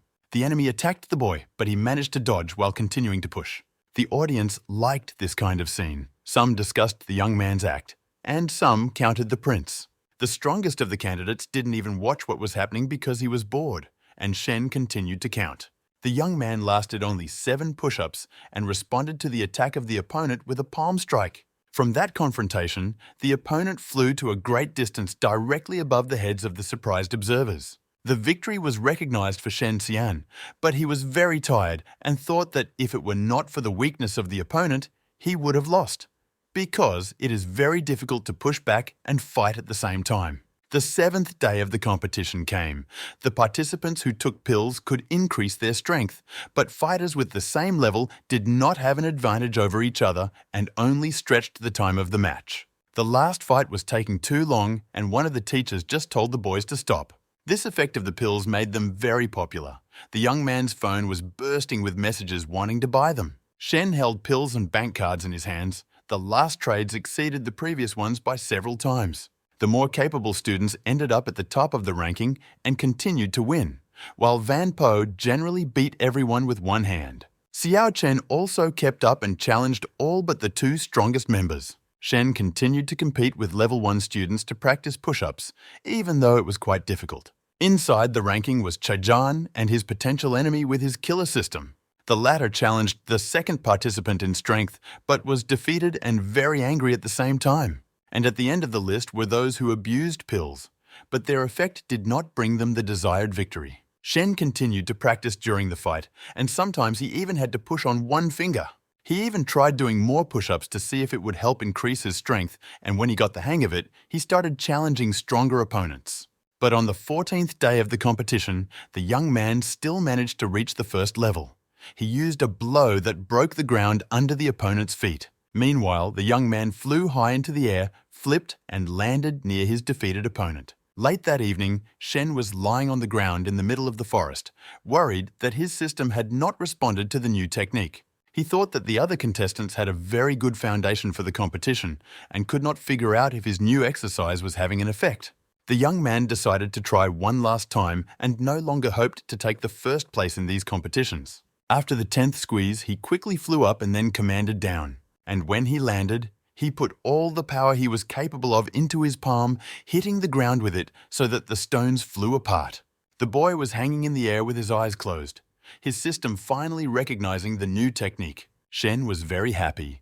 He brushed off the dirt from his clothes and thought that the last blow was the strongest, and it was the one that allowed him to go beyond his capabilities. The young man once again checked with the system whether this exercise does not use ki energy and learned that it is the same as the transformation technique. Then he asked about the cost of upgrading, and when he found out the price he was scared because it was much more expensive than improving the hawk strike. But then he thought that if the information in the book was true, then this technique was worth cultivating and asked the system to increase it with the money he received from selling pills. He assumed the lotus position, and the process began by deducting the required amount of funds from the account. After a minute, everything was over, but the young man looked at his hands in confusion and did not feel any changes in his body. Then he realized that he had to take a position for a push-up and felt how his speed became much higher, but he did not feel it while standing. The young man climbed up again and lowered his palm to the ground, creating a very strong shock. When the dust cleared, it turned out that he was standing in a pit that he himself had created, and the feeling that filled him was very pleasant, and he closed his eyes with pleasure. It was already late at night, but Shen was too excited to sleep and went out to find Chizhan to practice. But the comrade that night had a meeting with his adversary and was with him on the seashore. The young man tried to convince the killer that they don't have to be enemies, and that everyone chooses on which side to compete. His opponent could barely contain his anger because he was very fed up with the notes the boy was reading. Chizhan did not tire of repeating that he could turn to the path of good, but the young man said that he had already killed too many animals to return to the righteous path. The hero continued his sermon, but the pagan decided that he was deceiving in order to take over his system and became even more convinced that they were enemies. The killer listened to the young man, but he held his fist behind his back and thought that he had already taken the pills and was ready to fight to the death. The young man thought that he was able to convince the pagan and held out his hand as a sign of peace, but he replied that he had killed a man and stunned the hero with this confession.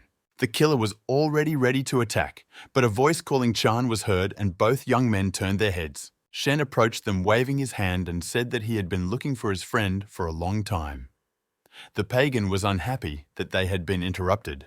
He turned and walked away, telling the young man to find him when he was free, and the friend asked Chan what happened between the boys. But the friend replied that despite their friendship, he could not tell about some difficulties and it was better for him to leave. At the end, he added that Shen should beware of the heathen and the young man would watch his friend and understand that he also had his secrets. Van Po Tsun and Shen were in the ring. Spectators argued about who would be the winner, their opinions divided between the two fighters. The teachers excitedly watched the young men and noted that these two were much stronger than they were when they were the same age. The young man who ranked third admired Shen's calmness and looked forward to seeing him in battle. Van Po turned to his opponent and told him that he would lose if he tried to get into a choke position again. But the young man threw up his hands and answered that it was in this position that he had the greatest strength. Then Shen took his usual position and invited the opponent to attack, thinking that he didn't use the pills this time because he wanted to compete fairly. The audience was very indignant when they saw that the boy had taken up his act again and was ready to fight with the strongest participant lying on the floor. The instructors were also surprised by such an act of the young man and looked at each other. Number 3 also tensed up when he realized that the young man was seriously going to fight in this position. Van Po Tsun bowed his head and closed his eyes in disbelief that the opponent really had more strength during push-ups. He assumed a fighting stance and said that he would not hold back and that the young man himself was responsible for his decision. Shen lay on the floor and watched his strong opponent in rapt attention. All the teachers also considered him a favorite and a real talent. Then Van Po Tsun shouted to the young man to be careful and rush into battle, and the enemy only had time to notice that it was very fast. The favorite's technique was very refined and the young man had to dodge his palm. He realized that he would have to speed up the push-up to gain the necessary strength and began the countdown. Fans watched the match and some even thought Shen was a psycho. Meanwhile, the enemy quickly launched a new attack. His palm came very close to Shen's body, but Shen continued to push away regardless. Then the opponent used another technique and the boy realized that he would not be able to dodge and put his fist up for defense. The young men pushed their hands together with all their strength and jumped in different directions, taking their original positions. Shen had already done half of the push-ups and realized that it would be very difficult to resist further, so he decided to dodge as often as possible. He simply crawled as far away from his opponent as possible and immediately did the 6th push-up. His teacher, who was watching from the stand, noted the strength of the boy, but could not understand why it was so strange to fight. And Van Po at the same moment attacked from behind again, and Shen could only guess what was happening behind. He made the 8th push-up and, putting his leg back, repelled the opponent's attack. The opponent flew back a little, and this gave the young man the opportunity to repeat the exercise for the 9th time. He quickly covered the distance back and, being away from the enemy, completed his warm-up. After the 10th push-up, the boy smiled triumphantly and easily got off the ground. He shouted at Van Po that he didn't believe in his technique, and he raised his head and looked at the boy, realizing that he was going to feel the blow. The young man approached his opponent from above using the heavenly palm technique. The instructors tensed in disbelief that Shen was about to deliver such a skillful strike. Van Po looked at his opponent and felt the force flying at him from the mountain, as if the sky itself was falling. He thought that Shen had not disappointed him in his skill, and if he hadn't raised his level, he definitely wouldn't have been able to repel the young man's attack. But he was sure that he now had enough strength to meet the opponent's heavenly palm. He felt ready to face the heavens and prepared to use the secret technique of his technique. But at the same moment, an incredible force descended on him, which destroyed the ground under the fighter's feet. Even the teachers screamed out the boy's name in fear, realizing that he was lucky. And Shen's mentor shouted with satisfaction that the young man had won, although he was very surprised like everyone else. Spectators could not believe that they were finally able to defeat the invincible young man. Everyone shouted that they now had a new king and wondered how he managed to cope in his strange position. Number 3 was also stunned and wondered if he would be able to stand up to the winner in such a battle. Yongbei School was declared the winner, and a banquet was held for the participants on the last day of the meeting. Shen became a real star. Everyone wanted his attention, and girls asked for his phone number. Chan sat at the table with the others and watched the killer who was avoiding everyone. The young man was interested in whether he had really killed someone. His friend saw that the boy was worried about something and asked about it, but the boy replied that he was fine. The former favorite sat at the table next to Shen, his bandaged leg resting on a chair, and questioned him about the unusual technique. The young man replied that he had warned everyone that he was training like this, and the opponent replied that he would not let him win next time. And the third-place contestant also demanded rematch after he honed the next level. Shen held a glass of Coca-Cola in his hand and said that even though they don't drink alcohol, they talk nonsense. And then he stood up saying that he was joking and that he was looking forward to the next match with the boys. Then all three raised their glasses and promised to meet at the college entrance exams. Meanwhile, a table was set on the roof of the hotel for the teachers, who were feasting under the open sky. One of the instructors, holding a glass of beer in his hand, said that it was good to finally stop looking after the students and get drunk. Master Shen stood up to make a toast and thank everyone for congratulating them on their victory. His colleagues were happy that he had introduced them to such a martial arts genius, and that now there was an opportunity to control the gates of heaven. But the other men at the table did not understand what was being said and decided that the coach was simply drunk. But the teacher replied that he was sober, and that there was no longer any point in hiding this information from others. Everyone present at the table tensed, not understanding what he was talking about. And the coach began his story about how ki energy appeared, which gave the masters the opportunity to increase your combat effectiveness. But no one knows that 20 years ago a red moon appeared, and with it mysterious portals leading to other worlds. From these portals appeared strange creatures that even the best masters could not cope with, and all due to the fact that these passages were opened at the same time and there were not enough fighters to resist, but over time the situation changed and they were able to fight back. When these portals, nicknamed the Gates of Heaven, were stabilized, both sides could pass through them at any time. Therefore, to control this penetration, the crossings began to be guarded by military bases, and information about them was hidden. The teacher's colleagues could not believe their ears, and he continued by saying that the information about this first appeared in elite schools. But this month, it was decided to notify all other teachers and then students. The coach saw the frightened faces of the men and said he understood their concern. But one of them clarified whether the red moon is really a sign of the appearance of portals, and a colleague confirmed this information. Then Master Shen pointed his finger at the sky and the men turned their heads to see what he was pointing at.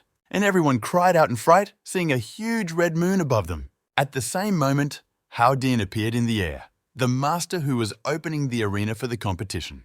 He said that together with the red moon, the gates connecting the two worlds appeared. He also added that the students most likely also saw the red moon and will have to tell them the whole truth earlier than planned. Then the man hovered in the air in a lotus position with closed eyes, surrounded by some kind of energy. One of the teachers wanted to point out that this information was too dangerous, but another stopped him.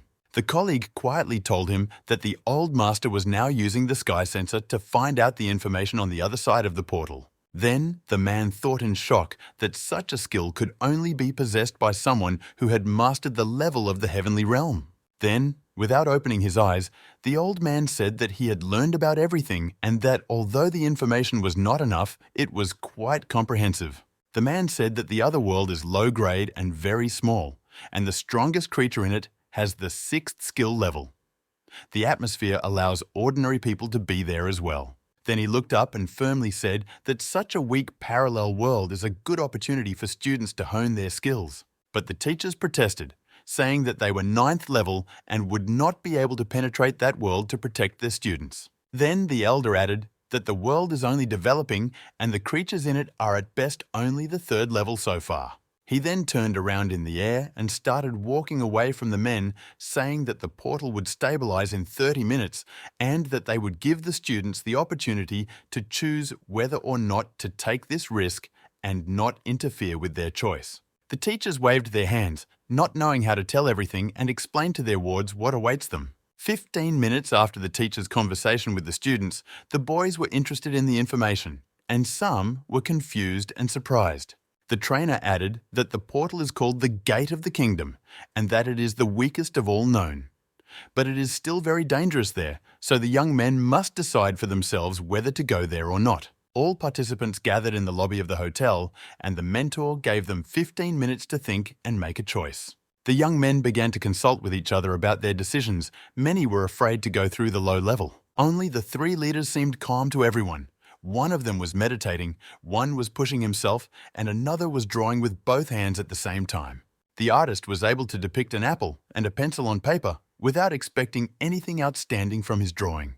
The second number was very calm and thought to himself that it would be even calmer if it weren't for this guy with his strange drawings. Shen was just pressing on the little finger of one hand and thought that the parallel world is not so terrible. He even knows a merchant from there. The young man with the killer system was happy to have such an opportunity to score more points because he never managed to kill anyone at the competition. And Chan thought to himself that if the heathen left, he would have to leave as well to protect his friends from him. At the end of the allotted time, the teacher returned and asked those present which of them decided to go after all. Van Po-tsun and Xiao Chen shouted at the same time that they were ready to take part in this challenge. And then they went back to Shen and asked if he would go with them, and he thought that they were paying too much attention to him. But he decided that it would be strange if the winner did not agree, so he raised his hand like the first 2. The teacher smiled as he said that the 3 of them would benefit from such practice. The guy with the killer system didn't care either, and immediately agreed to go with the others. Chan decided to join as well, especially after hearing that his potential enemy had gathered there. The instructor praised the young men for the courage with which they volunteered for this foray. Then 2 more students joined in, a boy and a girl with a lower level. They also raised their hands. But the teacher noted that with their skills, it would be too dangerous to go to another world. But the young man replied that he will reach the 3rd level very soon, and the beauty said that she has pills, and if something goes wrong, she will simply run away. Then another teacher quietly told a colleague to let them go if they wanted to, and he, holding his head, agreed, telling them to behave carefully. At the specified time, teachers and students approached the portal where the director was already waiting for them. The trainer introduced them to the elders and said that the leader among them was Shen Xian. The man looked at them from under his forehead. Hao Din then said that the gate for the passage was ready and decided to explain the main missions to the students. The first task was to study the situation of the parallel world and to write down all the information in the book handed over by the director. The second task was to leave as many traces there as possible, and these words surprised the young men. Then he explained that they should share everything from their side that could develop the civilization of another world, whether it was writing or martial arts. The man added, recalling the butterfly effect, that only they would be able to float to a parallel world and perhaps even completely change it. The young men asked whether they would be able to implement these grandiose plans of Hao Din, and he answered positively. He then looked at Van Po's leg and said that as many as were wounded, he would give them recovery pills, and the crippled youth had as many as 2. The guy took one and immediately felt his cast on his leg begin to crack and fall off. Then the director announced that they will be in a parallel world for 4 months. Then the students got a little scared and asked why it took so long. But the elder replied that time in the other world flows differently and their year is equal to 4 earthly months. Then the students calmed down a little. The girl who also volunteered to go asked if it would be better to take personal belongings and a change of clothes with her because they are going for a long time. Then she started snapping her fingers as she listed all the things she planned to take there with her, while the headmaster stood there angrily looking at her. Then he couldn't stand it and shouted at the thief, saying that if necessary, they should use the natural resources they find there. The elder then explained that when they pass through the gates, they will disappear and reappear only after 120 days, after which they will be closed forever, and then asked to warn their families about their long-term absence, and the girl joyfully clapped her hands. If you have watched this far, I am very grateful to you.